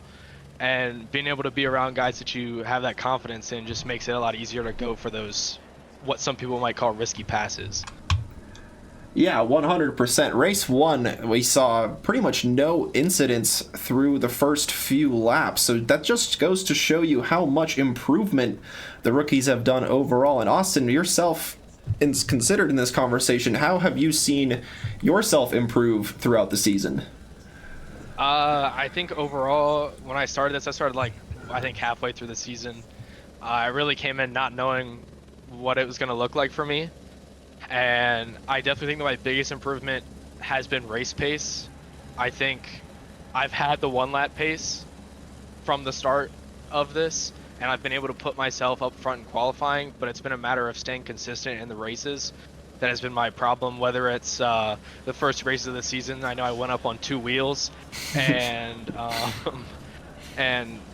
would just be like 2 seconds off of the pace of the guys that were ahead of me. And I know that at least this race, especially the first race, I was pretty consistent as I went around the track. Yeah, race 1 seemed like an absolutely dominant performance, fastest lap of the race, pulling out a pretty big gap over the Aston Martins behind. Race 2, though, a little bit different. You were able, I believe, to take the lead, but then Estevez got it right back. So talk us what it's like going around the mountain, trying to follow somebody as close as possible. It's really difficult because it's especially up in the mountain. It's punishing. You make one little mistake, and next thing you know, you're pinballing from wall to wall, which is exactly what I did. Other than that little pinball moment, I think I could have been right up there with Estevez. I think it could have been a really good race, but I made a mistake, he didn't, and sometimes that's the difference. Yeah, nonetheless, absolutely impressive performance from you all season long. Congrats on finishing the season on a high note with a win and second place overall. And yeah, congrats, and looking forward to seeing what you can bring in the next season, whether it be in the rookies or the Open. And yeah, congrats once again. Be in the Open. Awesome. Promotion for Austin Doyle. Yeah. Exciting. Kind of scary too. Those guys are quick in the Open. 100% agree. Yeah, and speaking of the Open. We are gonna get ourselves into that. Thank you for joining us, Austin, in the stream room. Yeah, of course. And we are gonna get ourselves into the action here.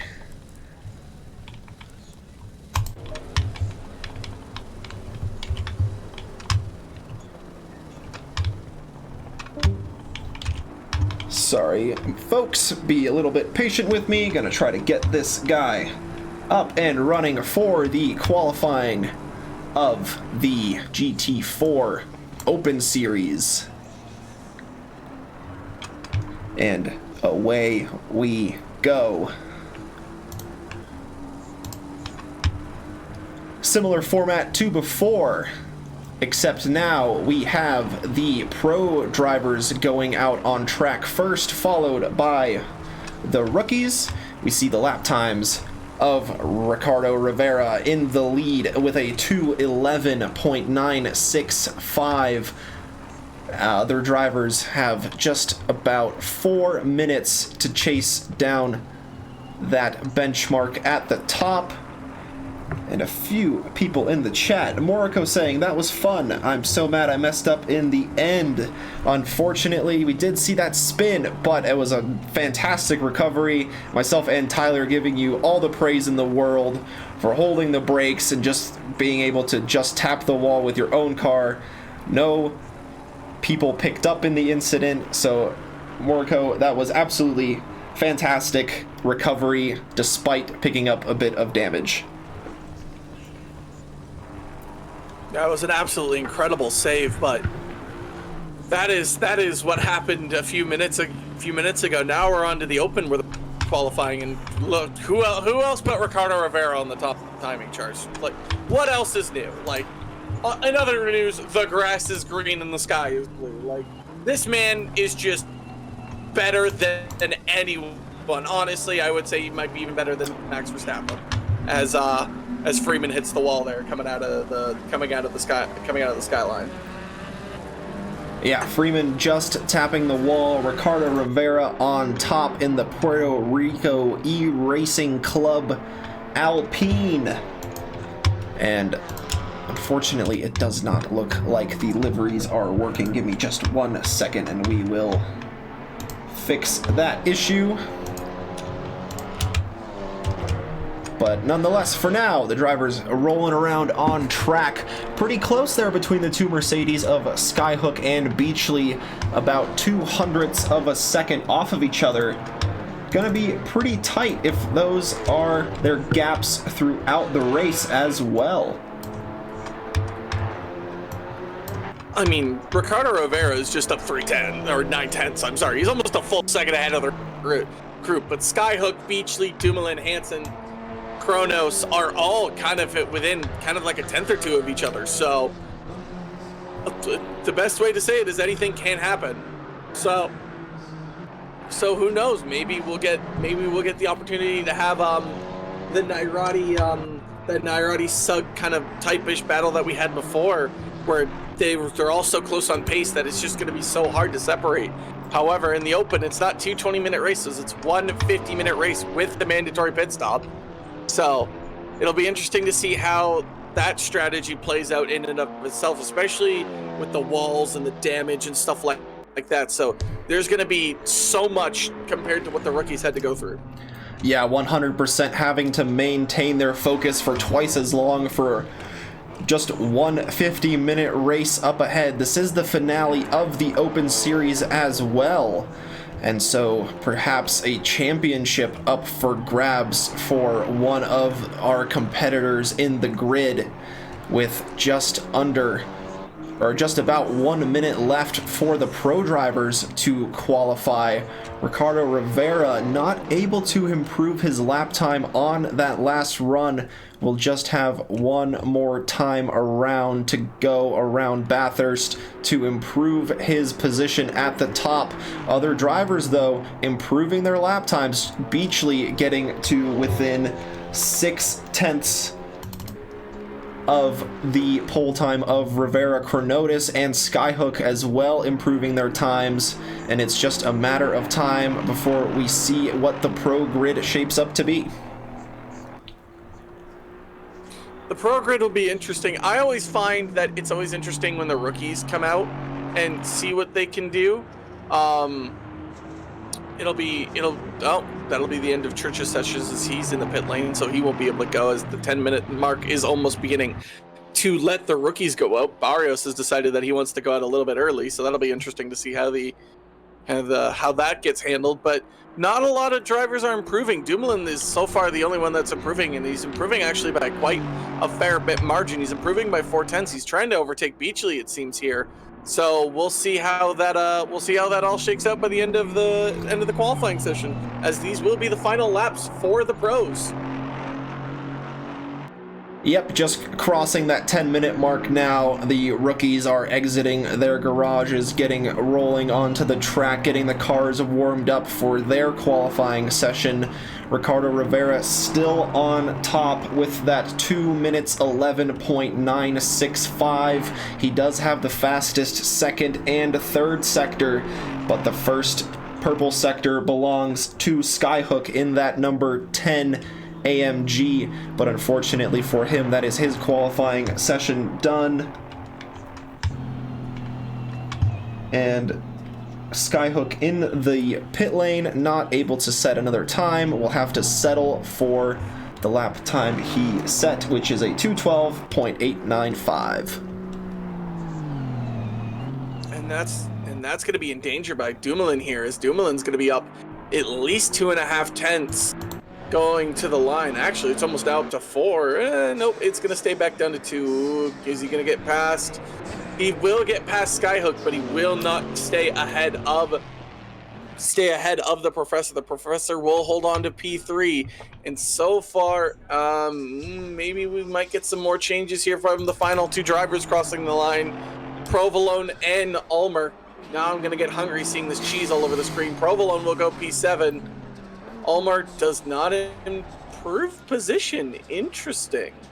All right, let's see what the rookies can do now. Yep, so that is the pro grid all shaped up. It is Rivera, then Beachley, Chronotis from Dumoulin, Skyhook, Hansen, Provolone, Weaver, Freeman, Elmer, and last but not least is Church. And now the rookies begin rolling out on track. To begin, this is, for most of them, should be their out lap, so not quite able to set lap times yet. So we will just have to wait and see what happens with them. And I think this is going to be a good opportunity to hop back in the studio for a second while I get these liveries working real quick. And hopefully... Not a bad idea. I'll keep the... Yeah, go right ahead. Tell us a story. I'll keep... So, as the rookies take their first flying laps of the session, I'll keep people informed of times otherwise while you're in the studio. I'm gonna find it interesting how next season's gonna go. So, I honestly not much to talk about really, other than like sports and racing and the fact that Ricardo Rivera is an absolute beast. Like, I can't, like, the 3 or 4 races I've had broadcasting the Open with you and with Eric is just, this man is just insane. Like, I genuinely wonder, like, if there's like a class that's above pro.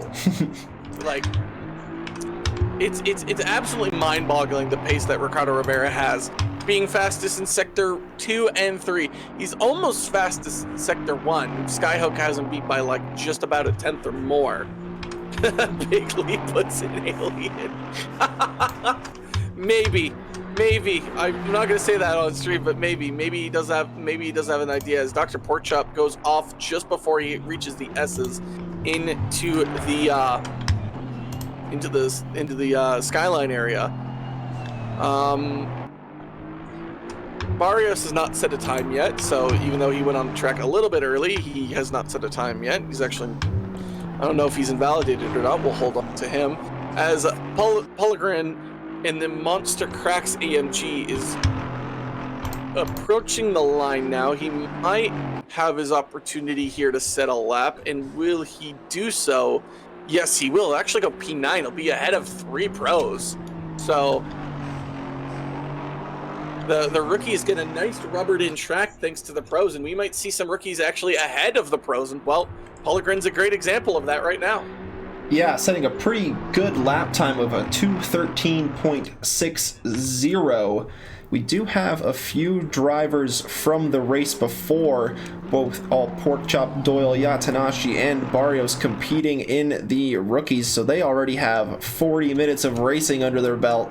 So perhaps just taking it a little bit easy. They know their way around here. Just going to set their one lap, be done with it. They know their pace, and they are happy to keep going with it. We saw Moriko Yatanashi with a absolutely fantastic save. Hopefully he's going to be able to avoid doing that.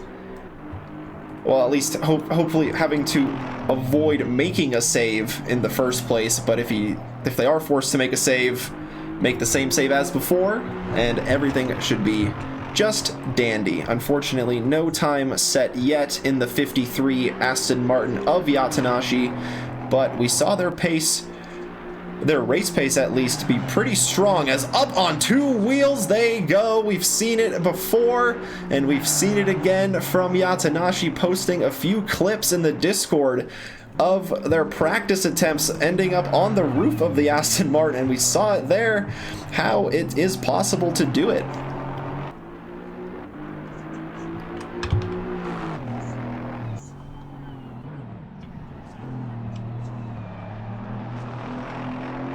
Rounding out one more corner before taking a bit of a breather down the back straight in the Aston Martin of Moriko Yatanashi, the 9-tail racing machine, trying to get up to top speed as quickly as possible, negotiating a flat-out right-handed kink before stomping on the brakes before a pretty tricky high-speed chicane.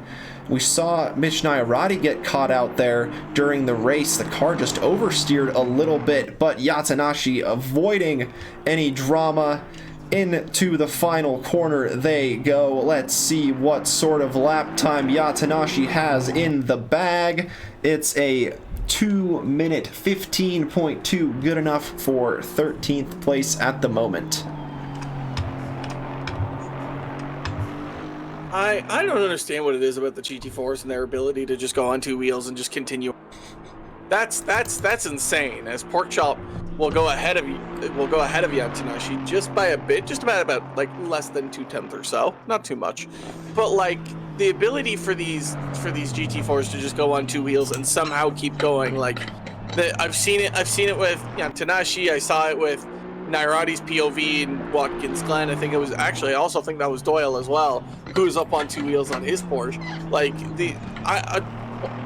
why are they so 2-wheel happy? Do they want to be like motorcycles or something? Like, yeah, what's happening there? Yeah, we've seen it a couple times throughout the season. Notably, Austin Doyle around Zolder picking it up on 2 wheels for pretty much the entire corner and just having to go straight through the apex, but able to recover and bounce back onto all 4s and finish out that race. We're able to talk to him very briefly before the start of this race.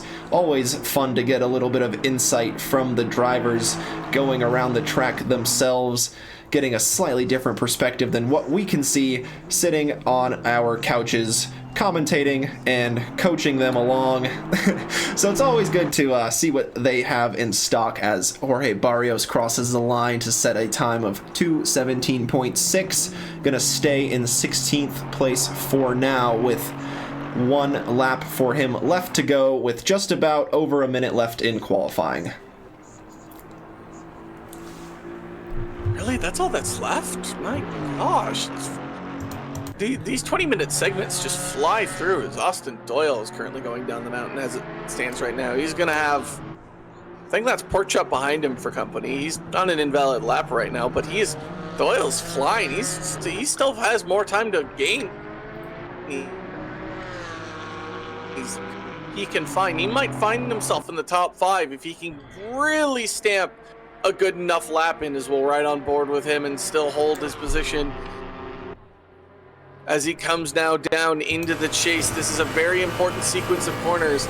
You do not want to lose that straight line speed. You got to be careful of the curb and the grass and all the stuff. You don't want to overspeed. Like I said, like you said before, we saw Nairati have an incident here where it ruined his chances for a podium position, and sadly was a bitter end to the season.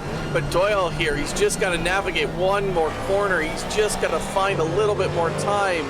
And I think he might have found himself just, sadly, a little bit outside the top 5. Less than a tenth separates him and Skyhook. And, oh, he's going to be able to at least do one more lap. He crossed the line before that checkered flag came out, along with Porkchop. But I think Porkchop invalidated there, so I think that might be it for him. Doyle, if he's got the fuel, can keep going. So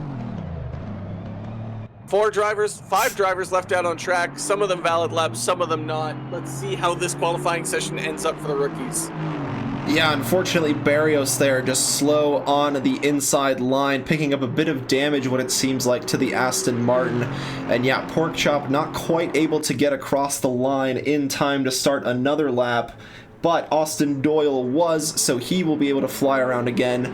This is Alejandro Pulgarin in the 44 Mercedes, the green and black liveried machine. Just one corner to go, currently in 10th place. Needs a 10th or 2 to improve up to 8th. Let's see what he can do here. Just one more corner to go. Stamping on the power, coming up to the line. Moves that Mercedes up into 8th place with a time of 2:13.432. Good result from the rookie, getting into the top 10. Yatanashi is going to be next across the line. They're going to find themselves improving but not gaining any positions. So all that's left is Doyle. He's got to find literally less than a tenth that he finds himself on the top, finds themselves in the top 5. Come on, it's right there, Doyle. Just take it. Just take it. It's yours. You just gotta find a little bit of time. Don't run wide, sir, and you do run wide. And that is the end of your qualifying session. Too aggressive there coming out of the chase, and it's just unfortunate that had to happen. Yeah, just trying to trim off a bit too much of the corner. And the last driver on track was in fact Dr. Porkchop, but not able to improve the position out on track. Is gonna start the race in 14th on the grid. And here we go with yet another GT4 race. We've got 50 minutes of action this time with a mandatory pit stop in the middle. I say in the middle, but drivers can choose when to take that pit stop. I believe they have a pit window open from 1 minute after the race starts to 1 minute before the race ends for drivers to complete that mandatory pit stop. But before we get to that, let's start with our starting grid. And in pole position, we've got Ricardo Rivera in the number 1 Puerto Rico E-Racing Club Alpine. Just behind him is Justin Beachley in the Beach GT number 18 Mercedes. The fellow Mercedes of Professor Chronotis in the T-Swizzlicious number 42 AMG. The first Camaro on the grid is Shane Dumoulin, the 187 Camaro, starting in 4th. Rod Skyhook in the Lincoln Park number 10 AMG will start in 5th place. And then our first of the rookies just behind is Austin Doyle in the Doyle Mosport Porsche. Alex Hansen in the 390 McLaren. I believe this is the first McLaren we've seen all night. No McLarens competing in the rookies. This is the McLaren Mercedes Suffering number 390 machine. The second of the rookies is Alejandro Pulgarin in the Monster Cracks number 44 AMG. The second Alpine of Jason Provolone will start in 9th place in the dirty 6:30.82. My goodness, lost my mouse there. Potts Weaver rounding out the top 10 in the Team Charmin Porsche. Alex Freeman in the 14 AF Sport Aston Martin in 11th place. George Elmer in the 22 AMG starting just behind in 12th. The next of the rookies is Moriko Yatanashi. We saw them competing in the rookies race earlier, now into the open category, along with Dr. Porkchop for company alongside in the 71 Aston Martin. Jacob Church, the 253 Camaro, the 1 Bigley livery. Last but not least, Jorge Barrios in the number 8, rounding out the grid in 16th place. Should be an exciting race. The conditions are a little bit hotter than we saw in the rookies, perhaps wearing the tires a little bit, and we'll see how that plays out into the driver's strategy. And we've seen multiple strategies before. I'm going to ask you, Tyler, what do you think would be the best strategy for these cars to do during their pit stops? I've always been one to try and do an overcut. I like having the feeling of having the tires at the end versus having them in the beginning. Obviously with the conditions, it's quite hot, 29 degrees. It's definitely going to set a little bit of a interesting kind of role here. Do you pit early? Do you pit in the middle? Do you pit at the end? It all will come down to if they have damage as well. That's going to be the most important, because with the damage, do you repair it? Do you not? Is it significant enough that it's costing you time on the track? There's so many different situations where you might find yourself in a position where you might not have your strategy fall completely into your lap. So it'll definitely be interesting to watch to see how these drivers navigate it. But for me, in a perfect world, I probably stay on the same tires till about 30 minutes and then probably box shortly after that. Yeah, I'm not too familiar with how tire wear works, or I guess not necessarily how tire wear works. I understand that tires wear, but I'm not sure the impact that it has on the GT4 cars versus the GT3s. But it seems like the tires are able to do a full stint of around 60 minutes and stay fresh. So it will be interesting to see whether some drivers elect to take new rubber or whether they elect to save the 5 seconds during the pit stop and stay on the same tires throughout the entire race. Tires wear? What do they wear? I actually want to know. What do they wear? Rubber, for the most part. I believe. Horrible joke, I mean. That was fantastic. I love it. Rivera's, oh, that was awful. Ricardo Rivera's going to lead the group here as we're just following along with the other drivers. And it'll be interesting to see how this situation all plays out. There's so many things here. There's provolone, there's pork chop. There, I do believe, is a Charmin. Yep, that would be Potts Weaver. So I'm gonna make so many puns in this open. It's not even gonna be funny. So we'll see how that goes, and we'll honestly. All right, here come the predictions / curse. Get the curse counter Ricardo ready. Rivera's gonna win this race. That's not. The Ricardo Rivera's gonna win this race. That's not even a question. I think we'll see Doyle in the top 5, maybe just outside of a podium position, maybe 4th, but I'd probably say 5th. And then we'll have. The problem is the McLaren's gonna struggle in the straight compared to everybody else, so he'll find himself probably top 10, but that's it. And then probably Beachley and Dumoulin rounding out the podium places. Yeah, it'll be interesting to see how it plays out, especially with that pit stop, or that mandatory pit stop coming into play. It'll be interesting to see, exactly when some drivers elect to do that pit stop, whether they come in early, whether they stay out late, but none of that matters at the moment as they go in zipper formation, rounding out the second to last corner. One small straight and one corner to go before the green flag will wave on the GT4 Open season finale around Bathurst. 23 corners of this legendary track around the mountain. 50 minutes of epic racing ahead in this GT4 class of car. Going up to the start-finish line now, and the green light goes. A good start from Rivera, not giving any opportunities to the cars behind for any sort of overlaps. The Camaro of Dumoulin was forced a little bit wide, and Doyle taking advantage, moving up into the top 5, getting past Rod Skyhook in that Porsche, and now is going to challenge Dumoulin for 5th place.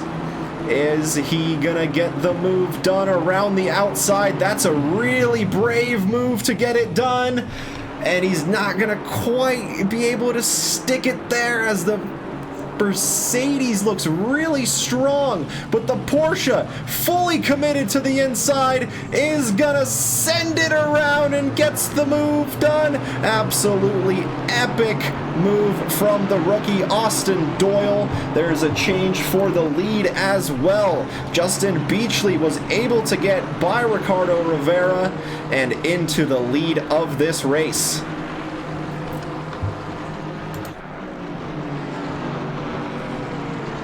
Rivera, man, like, please don't make me, please don't make me have cursed you. I do not want to have a curse.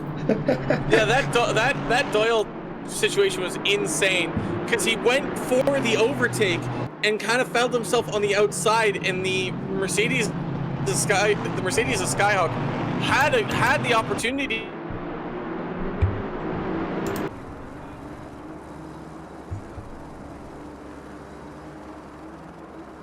That was just a brilliant defense by Doyle there, but that defense isn't over just yet, because he's going to have the Mercedes of Skyhook. And to relate from Kerbal, the AMG here is a beast, so he's going to have a lot of defending to do. But Rivera, he's going to have to try and get this race win back from the hands of Beachley, who's also in an AMG. So he's going to have a lot of work to do as well. Yeah, Rivera in a bit of an AMG sandwich with Chronotis and Beachley, but Chronotis is actually coming under pressure from Dumoulin in the Camaro. Chronotis forced to take a defensive position that is going to give him the not the most opportune run out of the corner, as we already see Alex Freeman coming into the pits from 12th place, and Professor Chronotis getting a good exit out of that corner is going to prevent any sort of move from Beachley to get done into turn 2. But Austin Doyle looking very racy, trying to get onto the bumper of the pros ahead.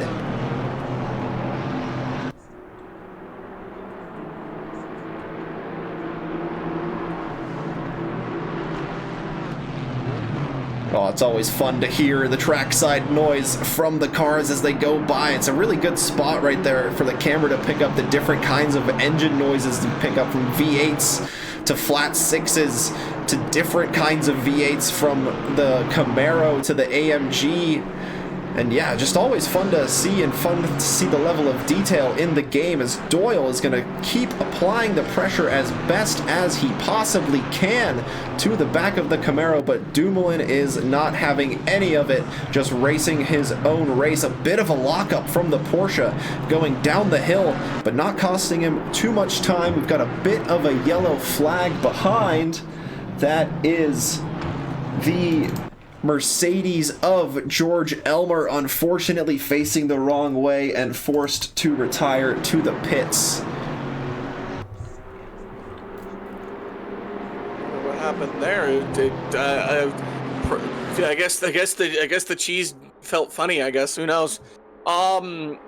Ricardo Rivera is still in the back of Beachley. Oh, what is happening here? Is that Skyhook? Skyhook's actually going to go try and go by Doyle here. They're going to go side by side through the chase. Doyle defending the inside. Skyhook trying to go around the outside, and he's gone off track. He's going to lose positions.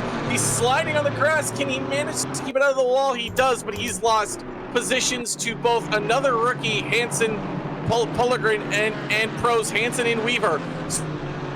So that's an unfortunate situation by him, because that was really good up until the start, and then he just kind of lost it. Being on the outside of the chase does not give you very much of a space of an opportunity for an overtake, and obviously you see what happens there. It just didn't work out for him as much. Yeah, 100% hard to keep the momentum and the grip around the outside of a corner like that. Plenty of battles going on in this main group of cars. We're riding with Alejandro Pulgarin under pressure behind from the McLaren of Hansen. And these two are going to go, or at least try to go side by side, but Pulgarin is having none of it and not giving any room for his competitors behind to make any sort of moves. Justin Beachley able to set the fastest lap of the race with a 2:13.1 so far with just 2 laps completed. We'll have to wait and see what sort of pace the other drivers can come up with, as only 5 minutes have gone by in the race. Still plenty of race to go. A little bit wide from Alex Hansen, running onto the curb. Oh, and Pulgarin, a small mistake, just into the wall, able to avoid his competitors, able to avoid a big pileup, just losing a few places, slots back into 9th place. Rod Skyhook benefiting from that as well, moving his AMG up into 9th place. That was a really tricky situation. I was taking a look at Dumoulin and Doyle, and Dumoulin had a little bit of an uh-oh as well, but he managed to keep Doyle behind. But yeah, Pulligren just had a little bit of a moment, but manages to keep it somewhat more out of the wall and keep at least in this race. He's only lost a few positions. He can get those back. The Mercedes AMG has really good pace here, but Ricardo Rivera is just trying his damnedest to get Beachley here. He wants it so bad. Not to mention, oh my God, Professor Kronos isn't far behind either. The Mercedes sandwich that Rivera is in is not good. Maybe you need some provolone and maybe a pork chop in there, but it's not an interesting time as Skyhook goes into the pits. Freeman also pit early as well. That's an interesting strategy if that is what they are electing to go with here. I would not think to pit in the first 10 minutes of a race. Yeah, it's interesting. We didn't see if Freeman maybe picked up a bit of damage somewhere around the mountain and was more so forced into a pit stop rather than electing to come in a little bit early. And same with Skyhook, maybe thinking he has good pace advantage over the cars ahead, but just doesn't quite have the racecraft to get by around the mountain. It is a pretty difficult track to overtake on if you don't have a big overspeed advantage into the straights or a few of the braking zones, and you're mostly just relying on your competitors making a little bit of a mistake, especially going around the mountain. So maybe just a smart move from Skyhook, getting out of the traffic, getting into a bit of clean air, and now trying to race his own race, having gotten that pit stop already out of the way. Now just has 40 or so minutes left to just carry on and race his own race and manage those tires, manage the fuel load, and see how far he can go. Ricardo Rivera in this sandwich,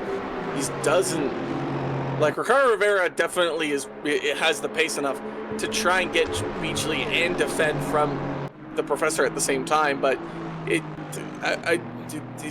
going to be here for a while. There's still 40 minutes left to go in this race, and obviously with mistakes and anything can honestly happen. Doyle and Dumoulin aren't actually that far off either, so you could have a 5-way battle here for the race win, especially going through the mountain, people get held up and stuff like that. So yeah, it's anybody's ball game here. Doyle definitely has the pace enough to get onto the podium. I wouldn't dare say he's going for the race win, but he definitely has the chances. Yatanashi and Porkchop, the two rookies fighting it out with one another, going towards the line here. Yeah, here are these two battle you were referring to. Yatanashi staying ahead of Porkchop. This is for 9th and 10th respectively. The battle between the two rookies. We saw them racing in the 20-minute races prior, continuing to battle it out in this open series.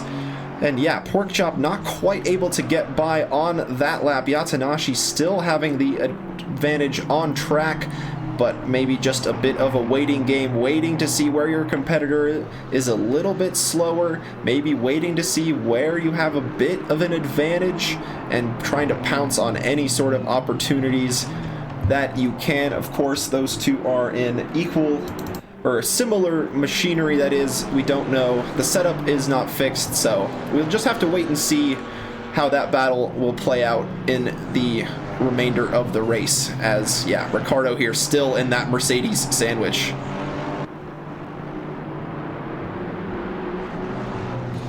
It's a situation where, especially in a longer race such as this in the 50-minute, you're gonna find yourself building an overtake. In the rookies, it's a little bit more of a sprint format where you're trying your best. As Polygren immediately returns to garage. What happened there?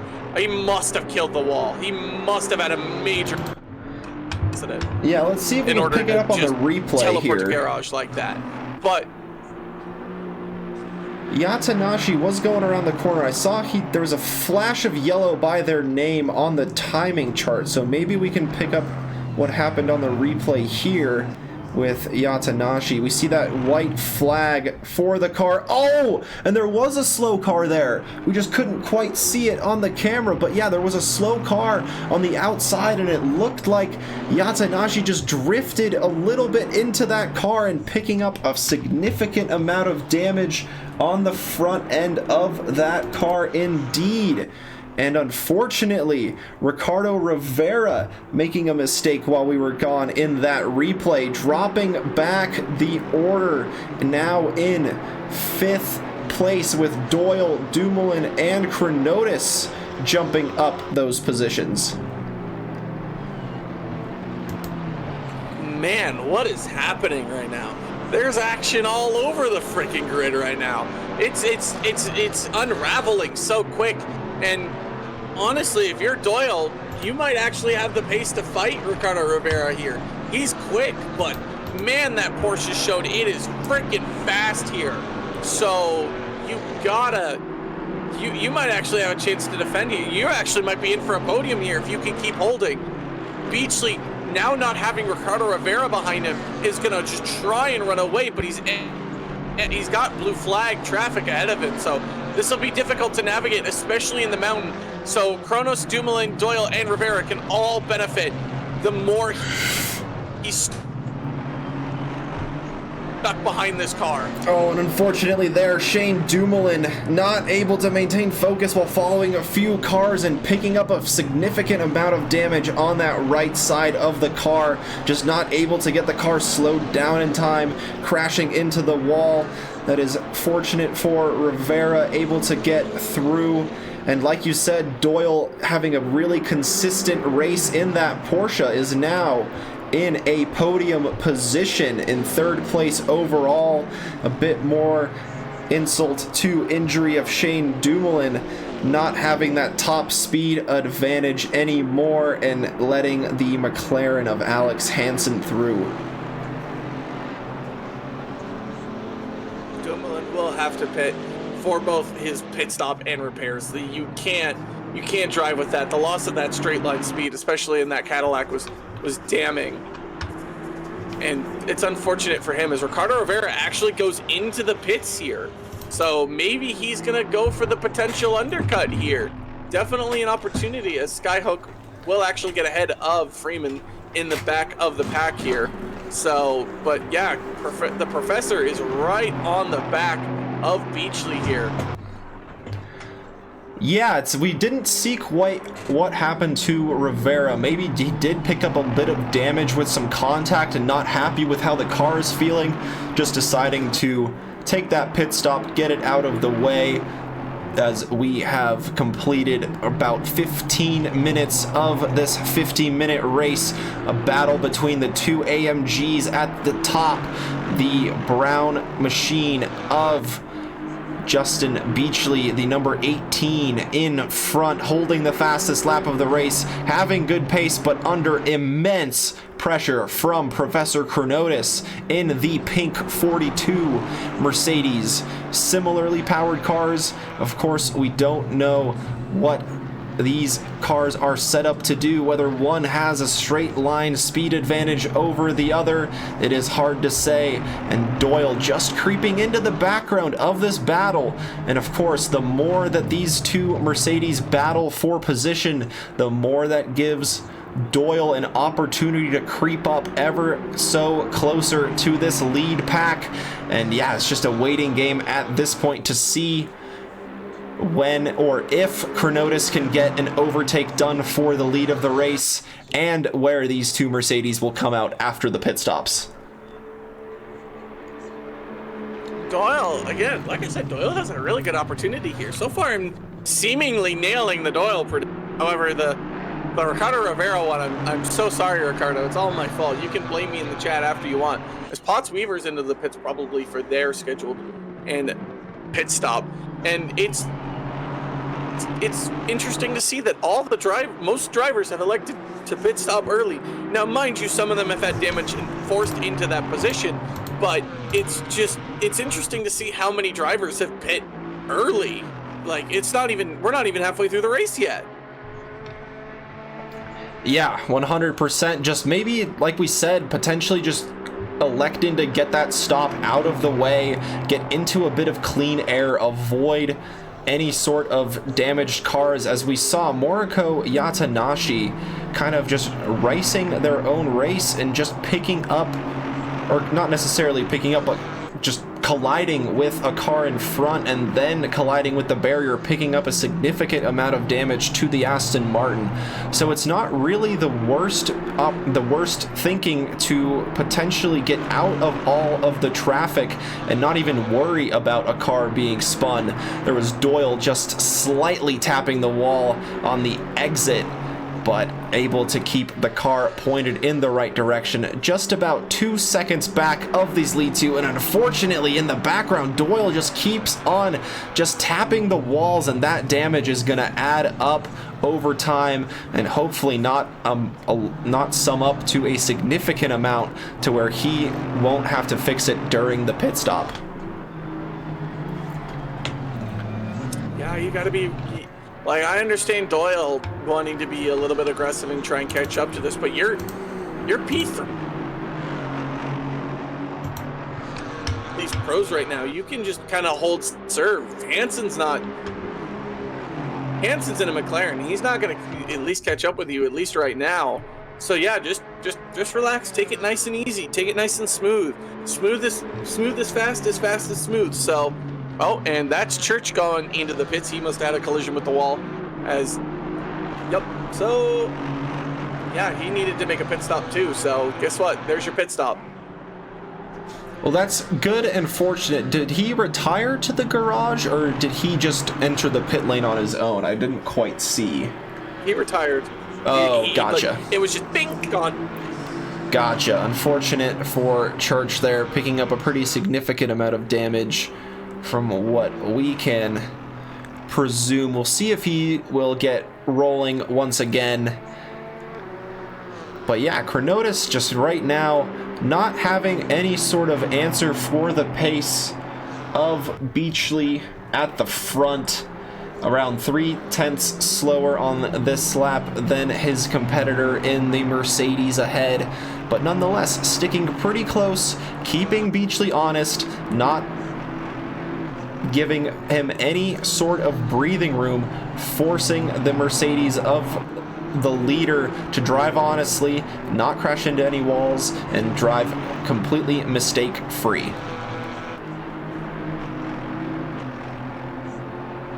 Yeah, it'll definitely be Beasley's holding serve right now. Same with Chronotis. Doyle's just kind of sitting there in the back, having a good time, having a cup of tea. Obviously, want to try and avoid those walls more.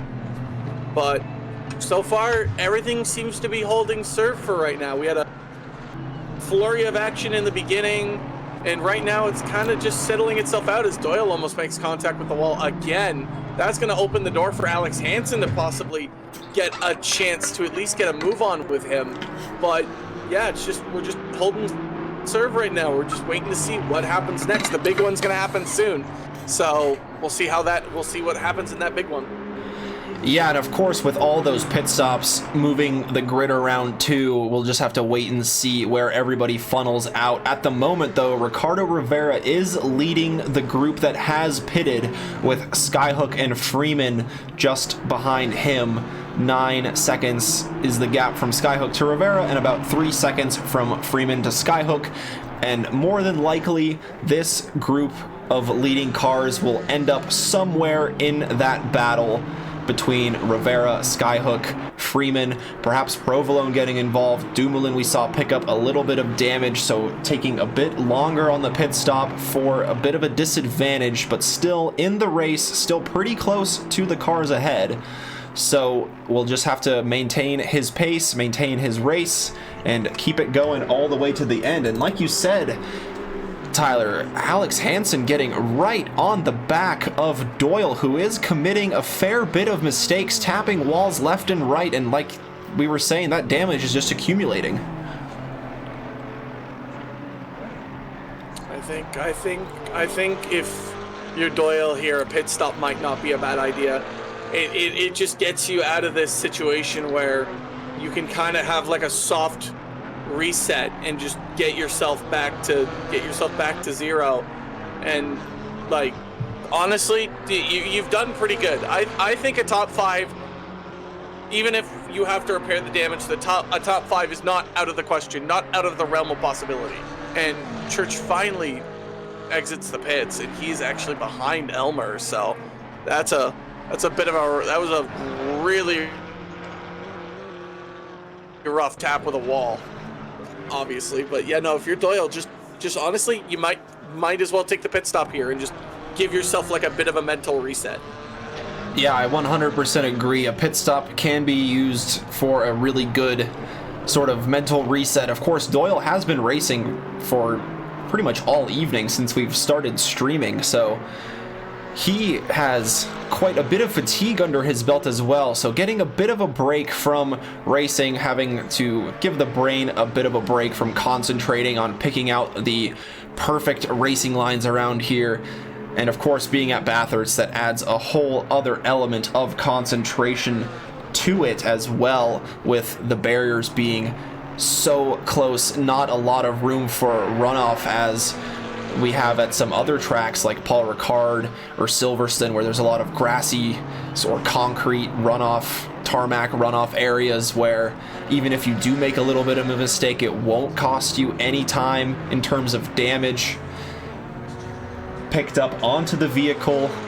And yeah, we're just gonna have to kind of wait and see how all of these battles will play out. For some reason, I flashed on the screen that Justin Beachley picked up was under a yellow flag, but he is still rolling in the number 18. I had that too. Yeah, it must have been just some sort of weird glitch here. He's still moving. Yeah, this battle though, Hansen it must have been something technical, because he's still moving. Go. Yeah, so it's some weird ACC thing. Sometimes when there's a car in the pit lane, it'll think it's under a yellow flag as well. So maybe just cutting over into the pit lane a little bit, oversteering, and the sim perhaps picked that up as a quick yellow flag. But yeah, nonetheless, still rolling, still in the lead of the race. Alex Hansen we saw get really close to the back of Doyle, but wasn't able to make a move into turn 2. And now Doyle running away in that Porsche through the mountain, did not go into the pits during that last lap, so perhaps just waiting to see how the car feels after he picked up a bit of contact with the walls. So yeah, just trying to see how that car feels, and if he's happy with his pace, he may as well stay out for a little bit longer. Yeah, definitely, especially now that he's getting a little bit away from Hansen and not being under some pressure. He can definitely find himself a little bit more comfortability. He might be able to push a little bit more, but we are approaching the halfway point in this race, and the top 5 have yet to pit along with Barrios and Church due to damage. So it'll be interesting to see, as Ricardo Rivera is only 48 seconds away from the leader, so that might be a pit stop depending. So still plenty of time to go left in this 25-minute race. And yeah, that clean air advantage for Ricardo Rivera seeming to pay off pretty well. He's able to set fast lap after fast lap. He set his current personal best of the race on his last go around of the track. So yeah, seeming to have really good pace after pitting and getting a little bit of clean air. And the chat seems to agree with us that a lot of people are pitting early for clean air. And yeah, especially at a track like Bathurst, you really can't complain about having a free view ahead and really just focusing on hitting every braking zone, hitting every apex just right, and worrying really only about your own race and not about the people around you.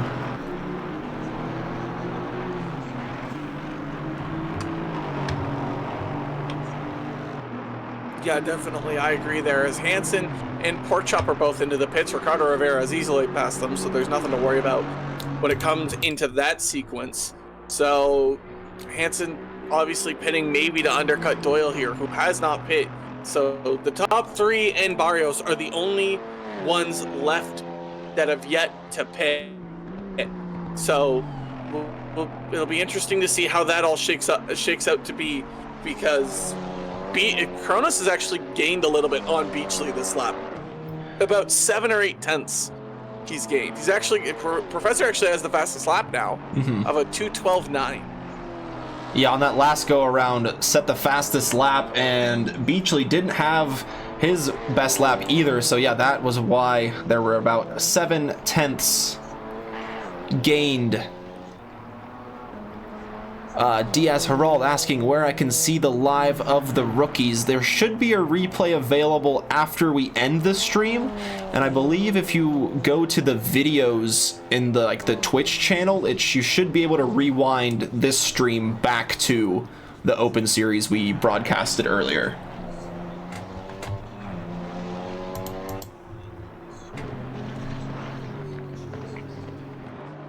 And after that pit stop of Alex Hansen, he's come out in 6th place. Go ahead, Tyler. Yep, Professor's now in the pits, so, and as well as Doyle. So be interested to see where Ricardo Rivera ends up out of all of this, as he's now just come out of the mountain and head into the chase. He's getting there slowly but surely, and it'll be interesting to see, obviously, if Kronos and Doyle take tires or not, but this could be a very, very important part of pit stops of this race, as Kronos and Doyle are just sitting there just easily for the taking, as Ricardo Rivera, it looks like he might just pass them outright here. Yeah, sweeping around the line, approaching the braking zone of turn 1, and only just now was Chronotis on the exit. So this is actually going to be pretty close between the two, and Chronotis is actually going to come out ahead of Rivera with that impressive pace towards the end of his stint before the pit stop, comes out ahead of Ricardo Rivera. And that pink Mercedes is going to try their very, very best to run away from the immense pace that Ricardo Rivera was setting in the clean air, but Chronotis matching the pace and in fact bettering it with the fastest lap of the race so far. Hansen did get ahead of Doyle. Hansen did undercut Doyle there.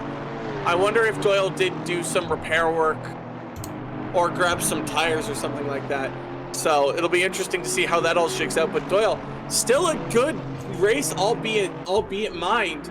So he still has the chance to get into the top 5, especially if one of the drivers have an error or he can manage to catch Hansen. So his race is not over but definitely a situation where the professor is trying to get away from Rivera, and Beachley now is entered into the pits. So it'll be interesting to see how that'll shakes all out with the professor and Ricardo coming out of Skyline now.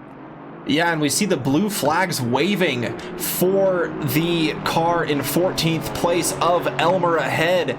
And is that going to slow Chronotis and Rivera down to get Beachley comfortably into the lead of the race? As you are correct, he's in the pits, and I believe he has just entered his pit box, which is at the end of the pit lane.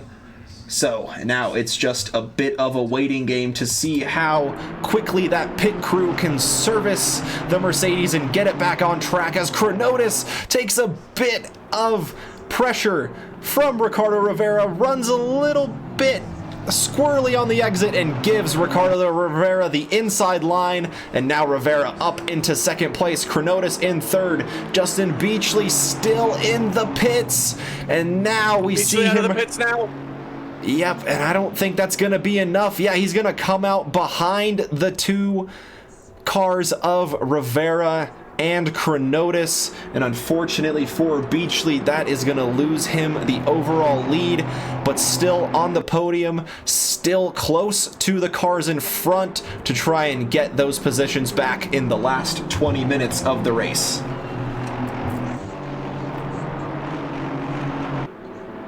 Definitely a situation where Beachley is going to have to just kind of just put his head down and go. You got the fresher tires, or maybe even not, depending on if they took tires or not. But you definitely have the fresher pace from Kronos and Rivera. So you just got to put your head down and you just got to go. And maybe, just maybe, especially with Ricardo Rivera and Kronos having similar pace, maybe you can get behind them and make this a three-way battle to the finish. You still got 20 minutes, so plenty of time to get involved, but I'm interested to see what took that pit stop so long. Yeah, I have the pit stop timings open, and I can tell you that Rivera and Chronotis were stopped for 27 seconds, while Beachley was stopped for 32, and that is 5 seconds more. We, however, cannot say with certainty whether he took fresh tires or repaired damage, but we do know for a fact his pit stop was 5 seconds longer.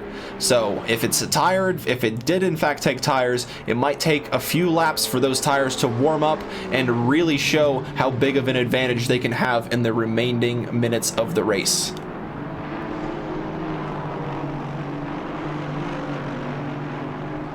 Yeah, I was an absolute. If that's the case, then I definitely think he's. And if Rivera and Kronos haven't, and Beachley has, Beachley is going to have an insane advantage on tires, and he'll have to use that to his advantage. He will have to, but he is currently 1.5 seconds back of the professor, so he's gonna have to find a way to get a move on. Again, still time remaining, but that time is slowly ticking away on the end of the season. Yeah, like you mentioned, does have a bit of time to work with, but not all the time in the world to get close to this leading duo of Chronotis and Rivera. But getting close to the battle is one thing, getting involved and pulling off an overtake is another, but certainly that fresh tire advantage that Beachley may or may not have could play a huge and critical role in getting him ahead of this battle and into second or maybe even first place of this season finale at Bathurst.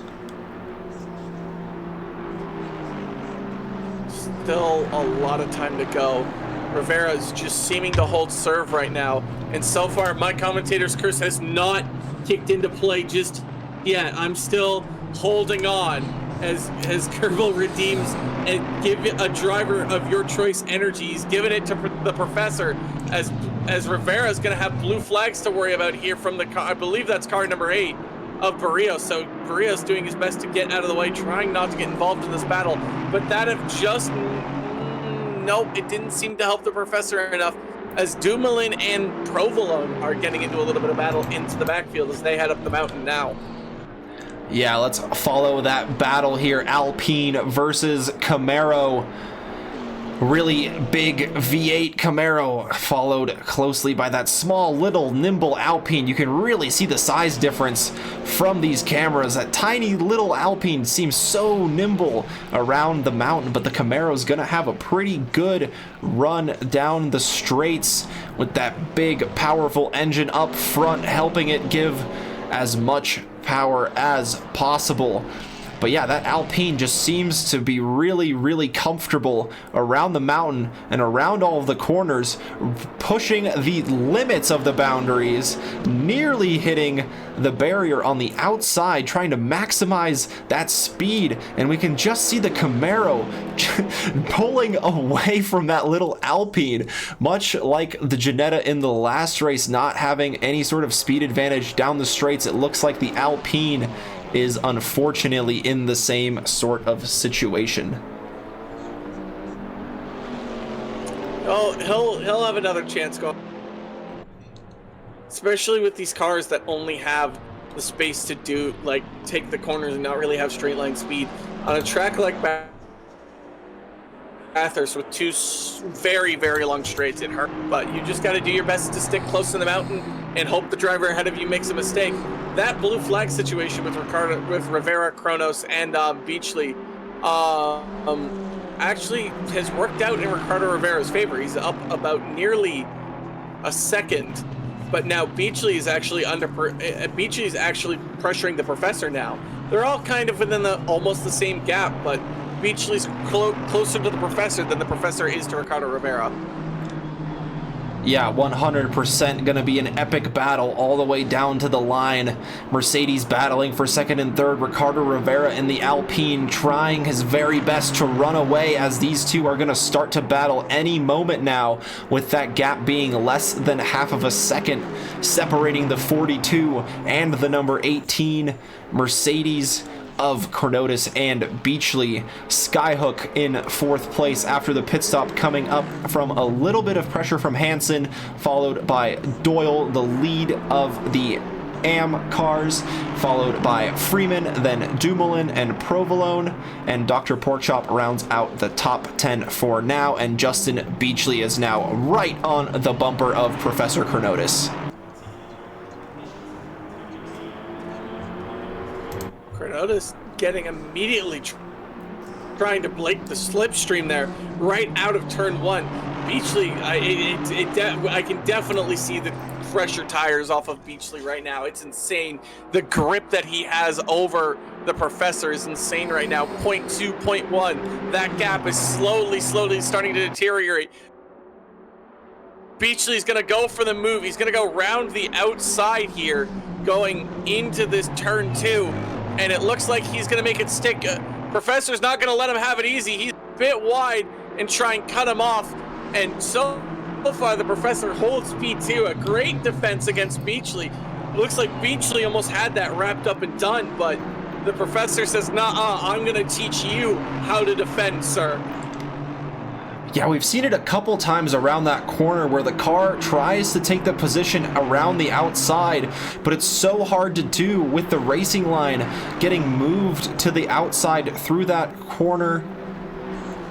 And so it's very interesting to see that cars just aren't able to have the grip around the outside, and that wall comes really quickly around the outside if you don't focus, and you just have to back out of it.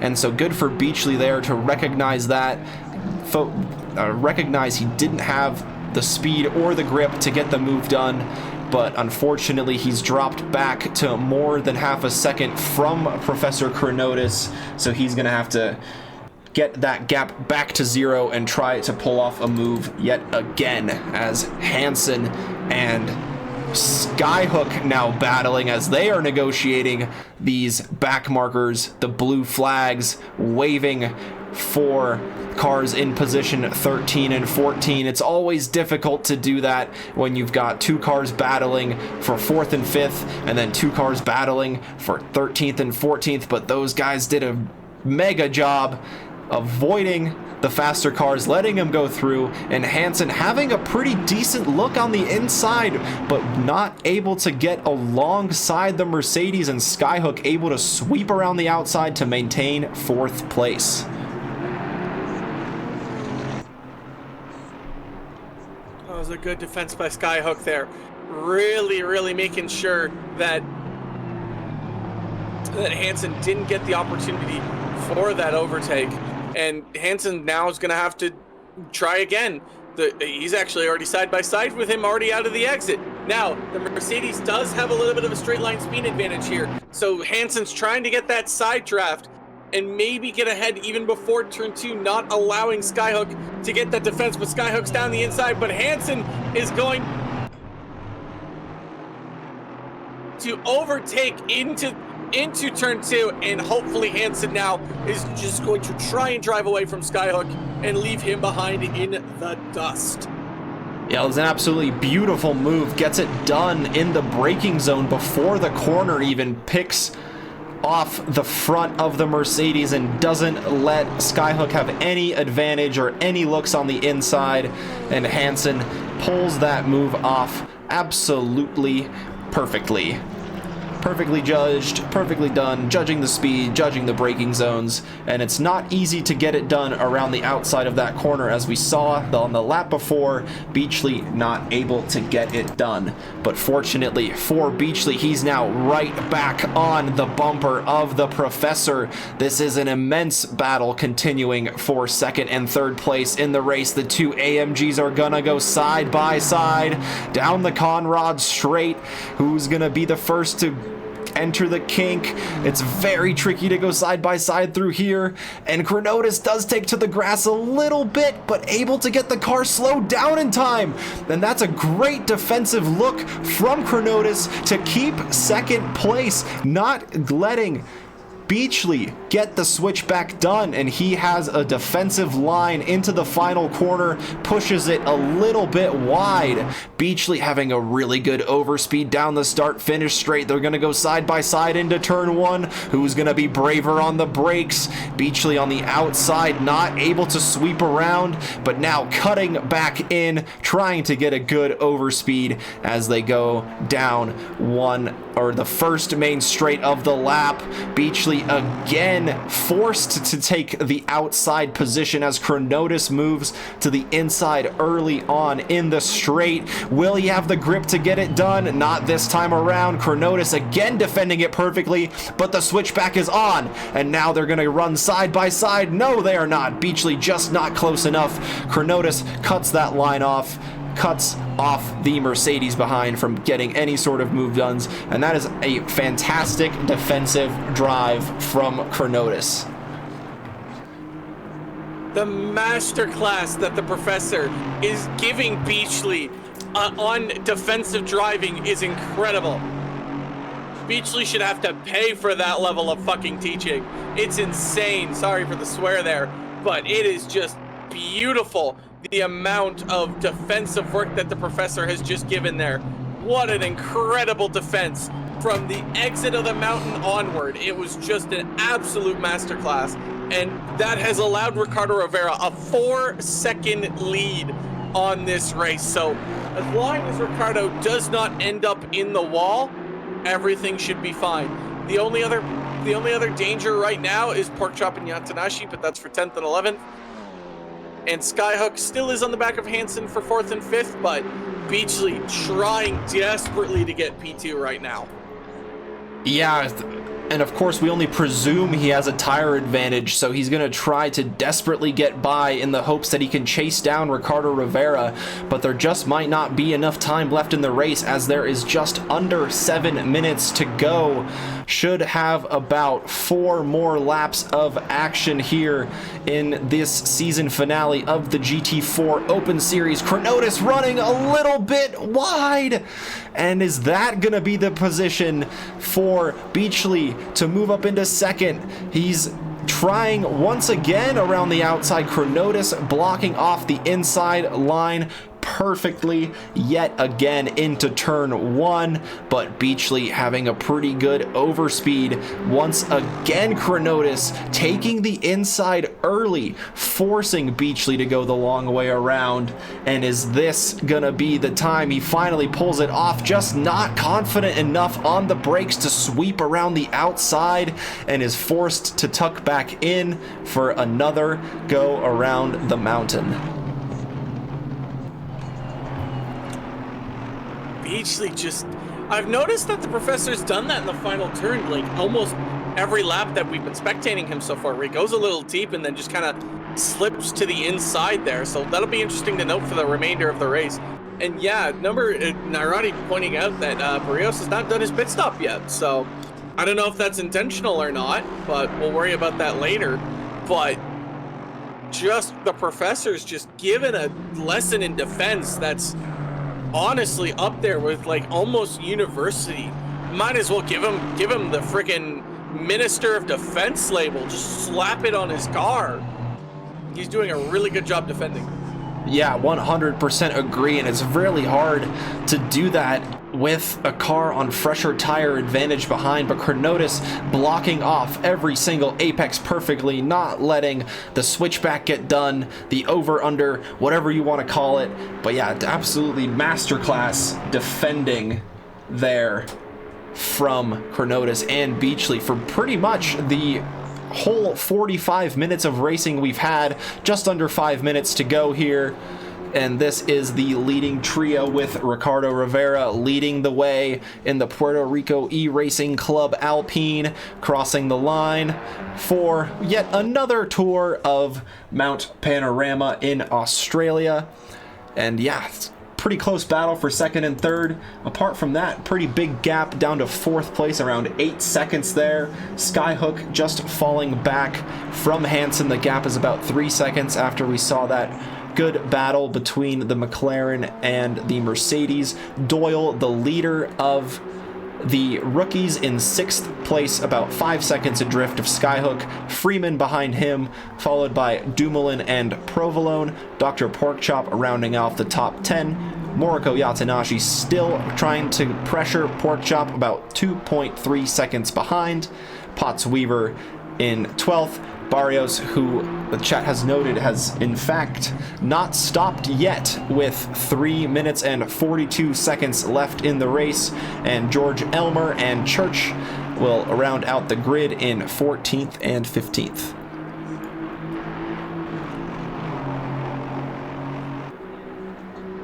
What an exciting race so far. Still 3 minutes left to go, but still an exciting race. Yeah. Actually, just has been just out defended. It's like he's running out of time. Definitely running out of time, running out of corners, not too many places to make the move done. Chronotis just seems really confident in his own race pace, not really worried about the car behind until it is right along the bumper. And when it is, he is taking every single defensive line into every corner absolutely perfectly, judging it to perfection. We saw him almost get overtaken into this corner here, but he pulled off a masterclass in late braking and was able to keep the grip and keep the position. And this is going to be the closest battle we have going on in the final stages of the race, as Barrios finally enters the pit lane to serve his mandatory pit stop, coming in from 13th place. And that will be the last driver to do the mandatory stop, as these drivers cross the line, and it is around 2:15 left in the race. So depending on the lap time of Rivera, we might be in store for an extra lap for these two Mercedes to figure out who's going to finish second and who will finish third. Barrios must have not completed the objective of the mandatory pit stop, because it still says he has to do it. But what I've noticed is that he's come out in front of Chronotis and Beachley, so this could be a very interesting situation to end off, as Barrios is going to be blue flagged, and the professor's just going to have to deal with it, especially through the mountain section. He's definitely going to get held up unless he can find a way. Nope, Barrios just pulls off. He doesn't get involved, and for Beachley, that might be frustrating because that's 0.2 seconds. That's 0.2 seconds away. That could have helped him. It still might have. He's only 0.1 away. He's so close down this mountain, and depending on what Ricardo Rivera does, if he decides to slow down, because he does have the gap enough to do it, this could be the last lap of the race. It could not be. It really all depends on Ricardo Rivera's speed based off of his last lap time. There will still be time left to go, but the clock is just ticking and ticking, and just the professors just seems to be better down the mountain as Beachley's 0.2 gap that was there is now up to 0.6. So Beachley's running out of time, running out of chances. He has to do something. He has to do something now. Yeah, unfortunately not close enough to send any sort of big move on the inside into the final big braking zone after this main straight, and it's just left on Chronotis to handle the corners the way he knows how to do it and stick ahead. And let's ride with Rivera and see what he decides to do, and most likely it's looking like we're gonna have to go around for one more lap, and there is the confirmation from the race director that this is in fact the final lap of the race. The timer ticks to 0, and one more lap. 23, now 22 corners to go for Beachley and Chronotis to settle this epic battle that has been going on since the beginning of the race. As now the clock shows zeros, there are no time left. It is all down to these final. Beachley has to figure out a way to get by the professor. He is running out of time. The gap is 0.1. Is he going to send it around the outside or inside here as the professor just keeps defending? Chronotis just does not give any lane to Beachley whatsoever, and Beachley's going to try his damnedest to get at least close enough, but let's see how they go down through Skyline as I'll hand it back to you. Yeah, Porkchop really pushing the limits, sliding out of the corner, nearly hitting the wall. Really comfortable with pushing that Mercedes, though. He's been doing it the whole entire race up until this point, under immense pressure behind from the AMG of Justin Beachley, who had a really good spell at the first part of the race before the pit stops, was able to stay in front of both Rivera and Chronotis, unfortunately picking up a bit of time during the pit stops, as there is a yellow flag that is Moriko Yatanashi, I believe, maybe just waiting at the final corner for the leaders to go through, so that way they don't have to complete another lap. But this battle will continue on. Just 2 more opportunities left for Justin Beachley to get the move done, but he's not close enough to do it into this braking zone. We've seen Chronotis run a little bit wide on the exit of the final corner.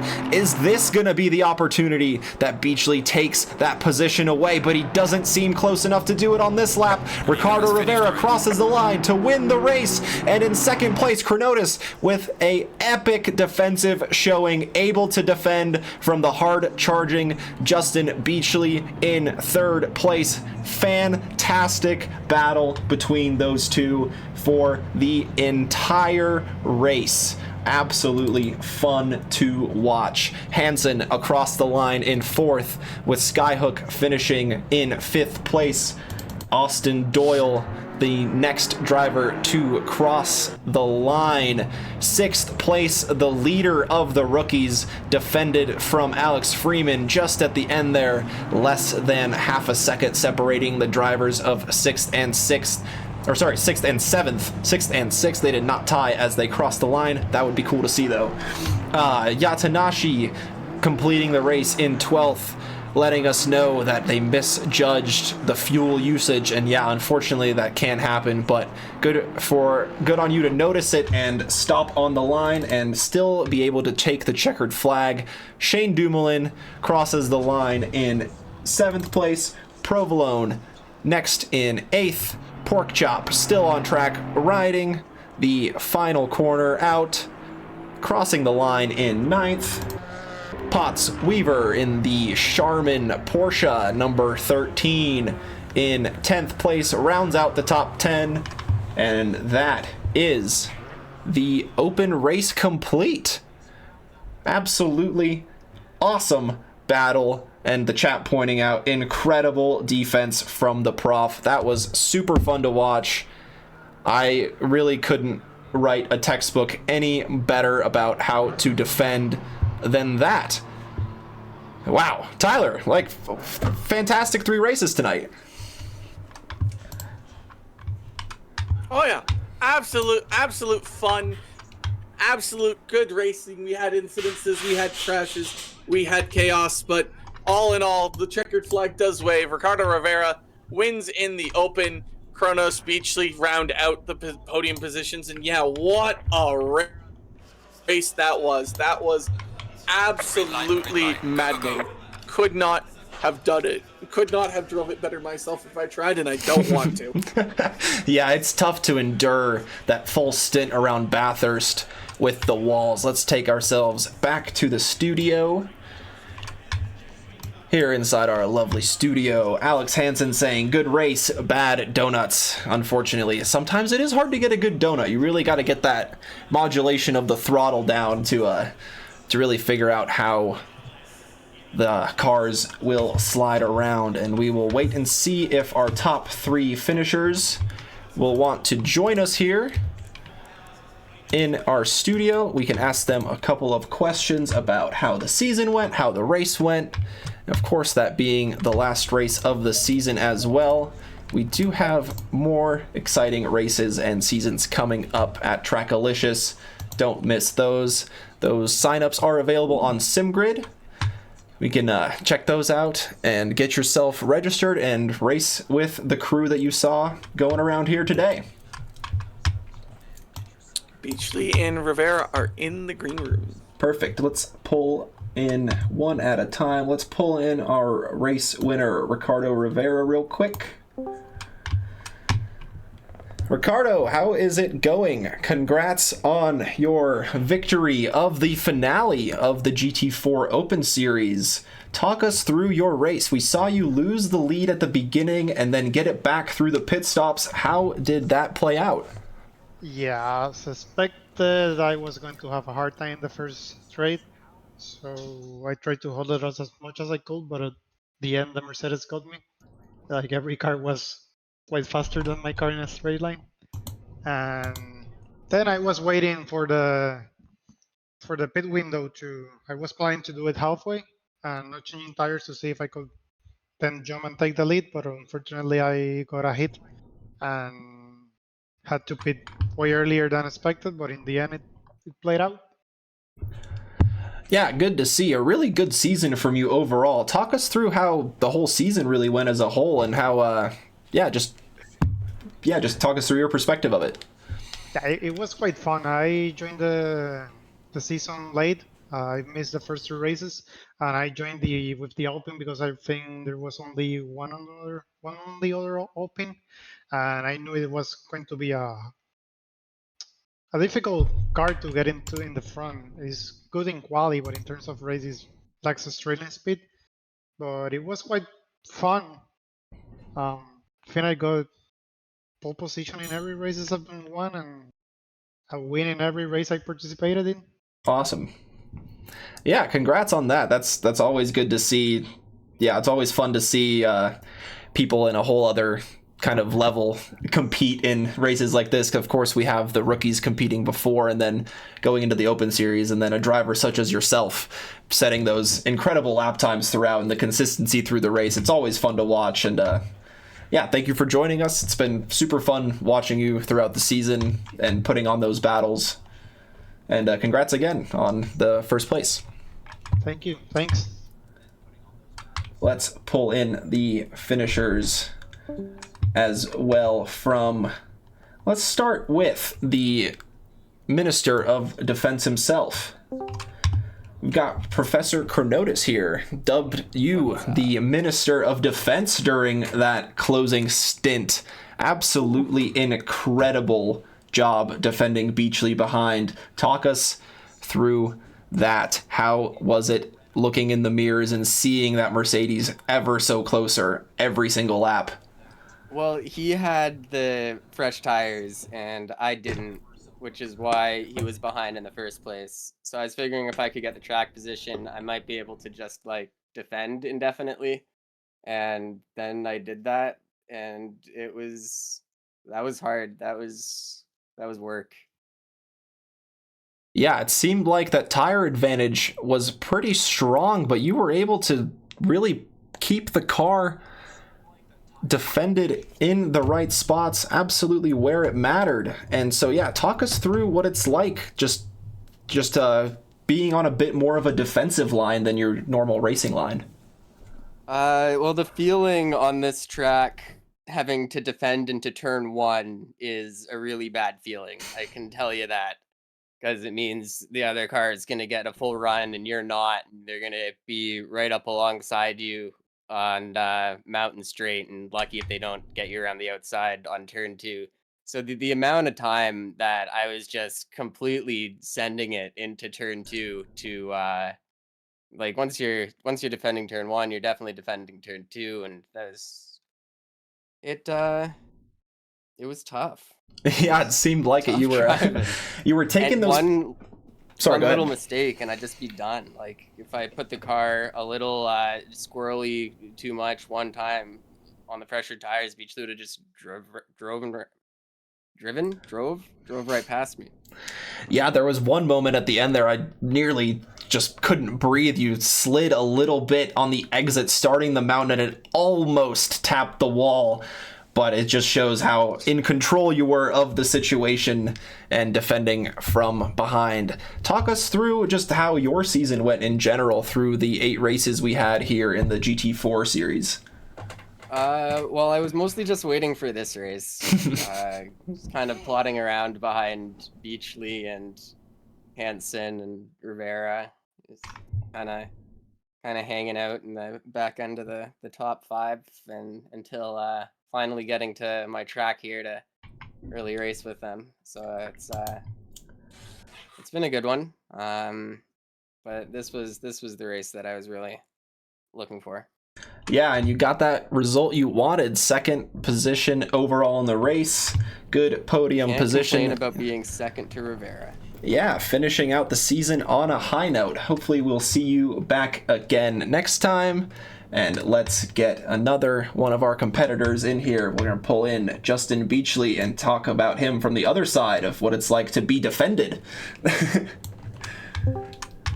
Justin, hello. Thank you for joining us. Congratulations on that 3rd place in the race. You were right on the back of Professor Chronotis for basically the last 20 to 30 minutes of the race. Talk us through that part of the race from your perspective. We heard a little bit from the professor himself, but what is it like to try and attack around Bathurst? Definitely very tricky. I think you kind of saw we were side by side quite a bit, and it's very easy to get it wrong around Bathurst, especially on the mountains. So Chrono and I have been racing long enough, and we've been battling, whether it's in the midfield or up front.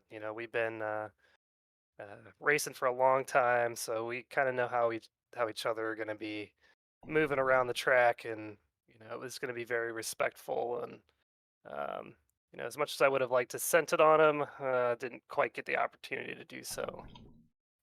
Yeah, it's always good to hear the respect come from the drivers where they have raced for each other, with each other for multiple seasons, I should say, and just kind of, know each other, know where one might be stronger than the other. And yeah, but it didn't seem like Chronotis gave you any room at all, defending super early down the first straight, not giving you the inside line where it seemed like that was your best opportunity before the mountain. Yeah, I think my only hope was to cross him over and get a better run off the first turn, but yeah, I got close and just got alongside and couldn't get in front far enough to really stick it. But yeah, it was a great battle. It's always mentally and physically exhausting racing here. So very happy with the outcome. Would have hoped for the win, but defending from Ricardo as long as I did was, I guess, a feat in itself. So it was a great race for sure. Yeah, well, great race from all three of you. It could have been anyone's win in the end. Just a matter of taking. Did you actually end up taking tires during your pit stop? Yeah, I did. Okay. I've been kind of doing that all season, and I'm just assuming Ricardo didn't. I don't think Chrono did, and that was kind of the difference. But it was going to be hard to keep Ricardo behind me, regardless. He would have been right on me probably if I had taken tires or not. So, yeah, sometimes it works out, sometimes it doesn't, and it didn't quite work out tonight.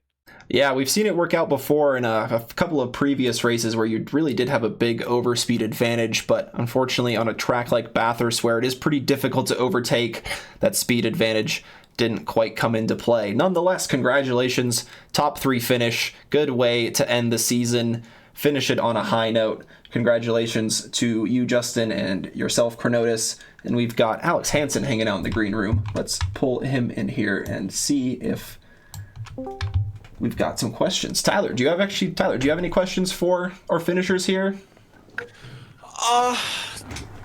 Beachley, were you getting frustrated at all? 'Cause I was getting frustrated for watching the professor just defend you like that. I can only imagine how frustrating it would be. Because if Nairati were to do that to me, I'd be so frustrated. Yeah, I mean, I knew he was going to. We were in the same voice chat together, so I knew what he was kind of doing, and Ricardo knew he told was- me to. yeah, Ricardo said defend, and I thought, okay, no one's getting by. yeah, that was really my only shot at catching Ricardo, was getting by Chrono right away, and it just every time I tried to, he got farther ahead, and we just kind of held line in the end. So yeah, it was frustrating, but it was a lot of fun at the same time. So really can't complain. Do you think taking tires was the wrong call? I don't think so.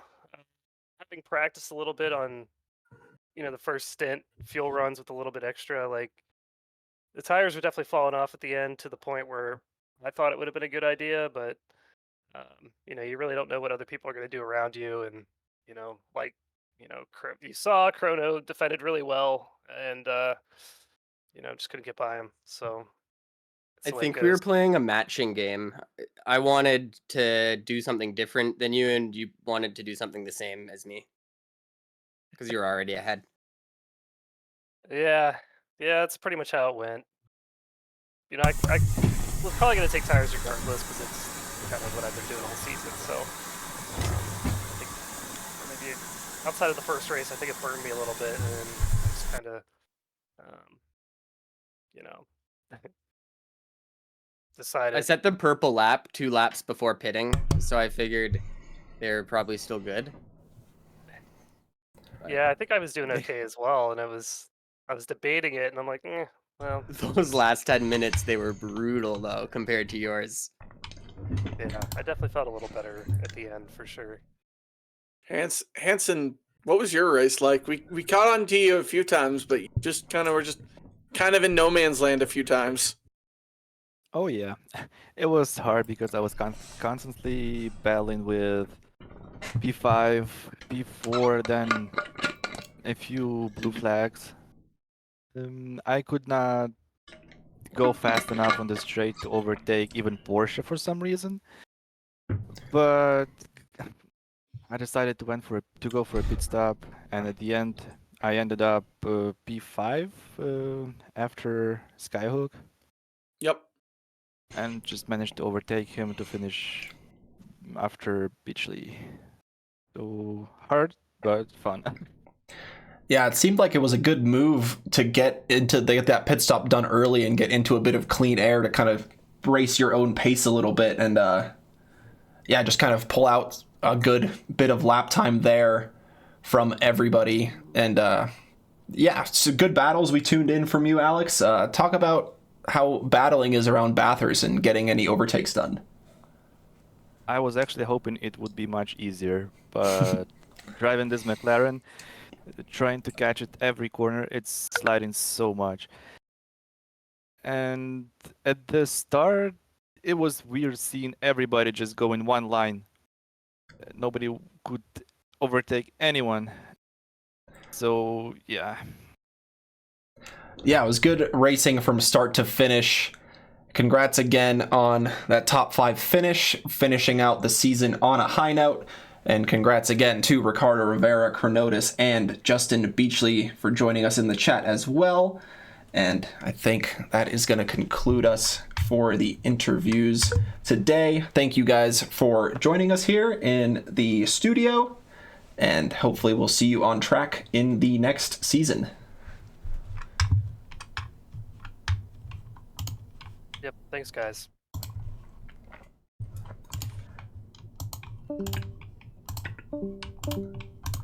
And Tyler, one more time to you. Any closing thoughts on the racing today? We saw some great racing from the rookies and the Open Series. So yeah, any closing thoughts from you tonight?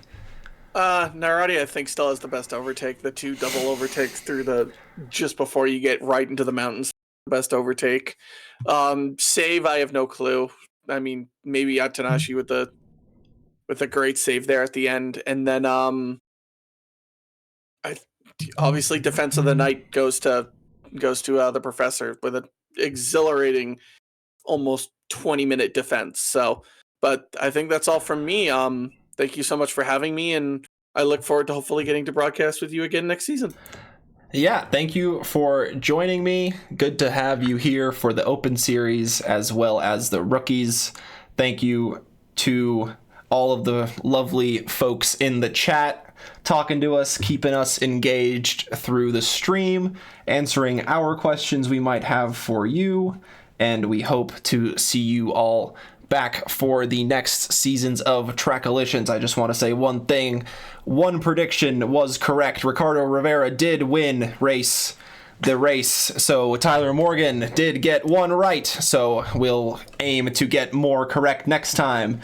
And on that note, good night, good morning, good evening to all. Thank you once again for watching Trackalicious, and we will see you next time.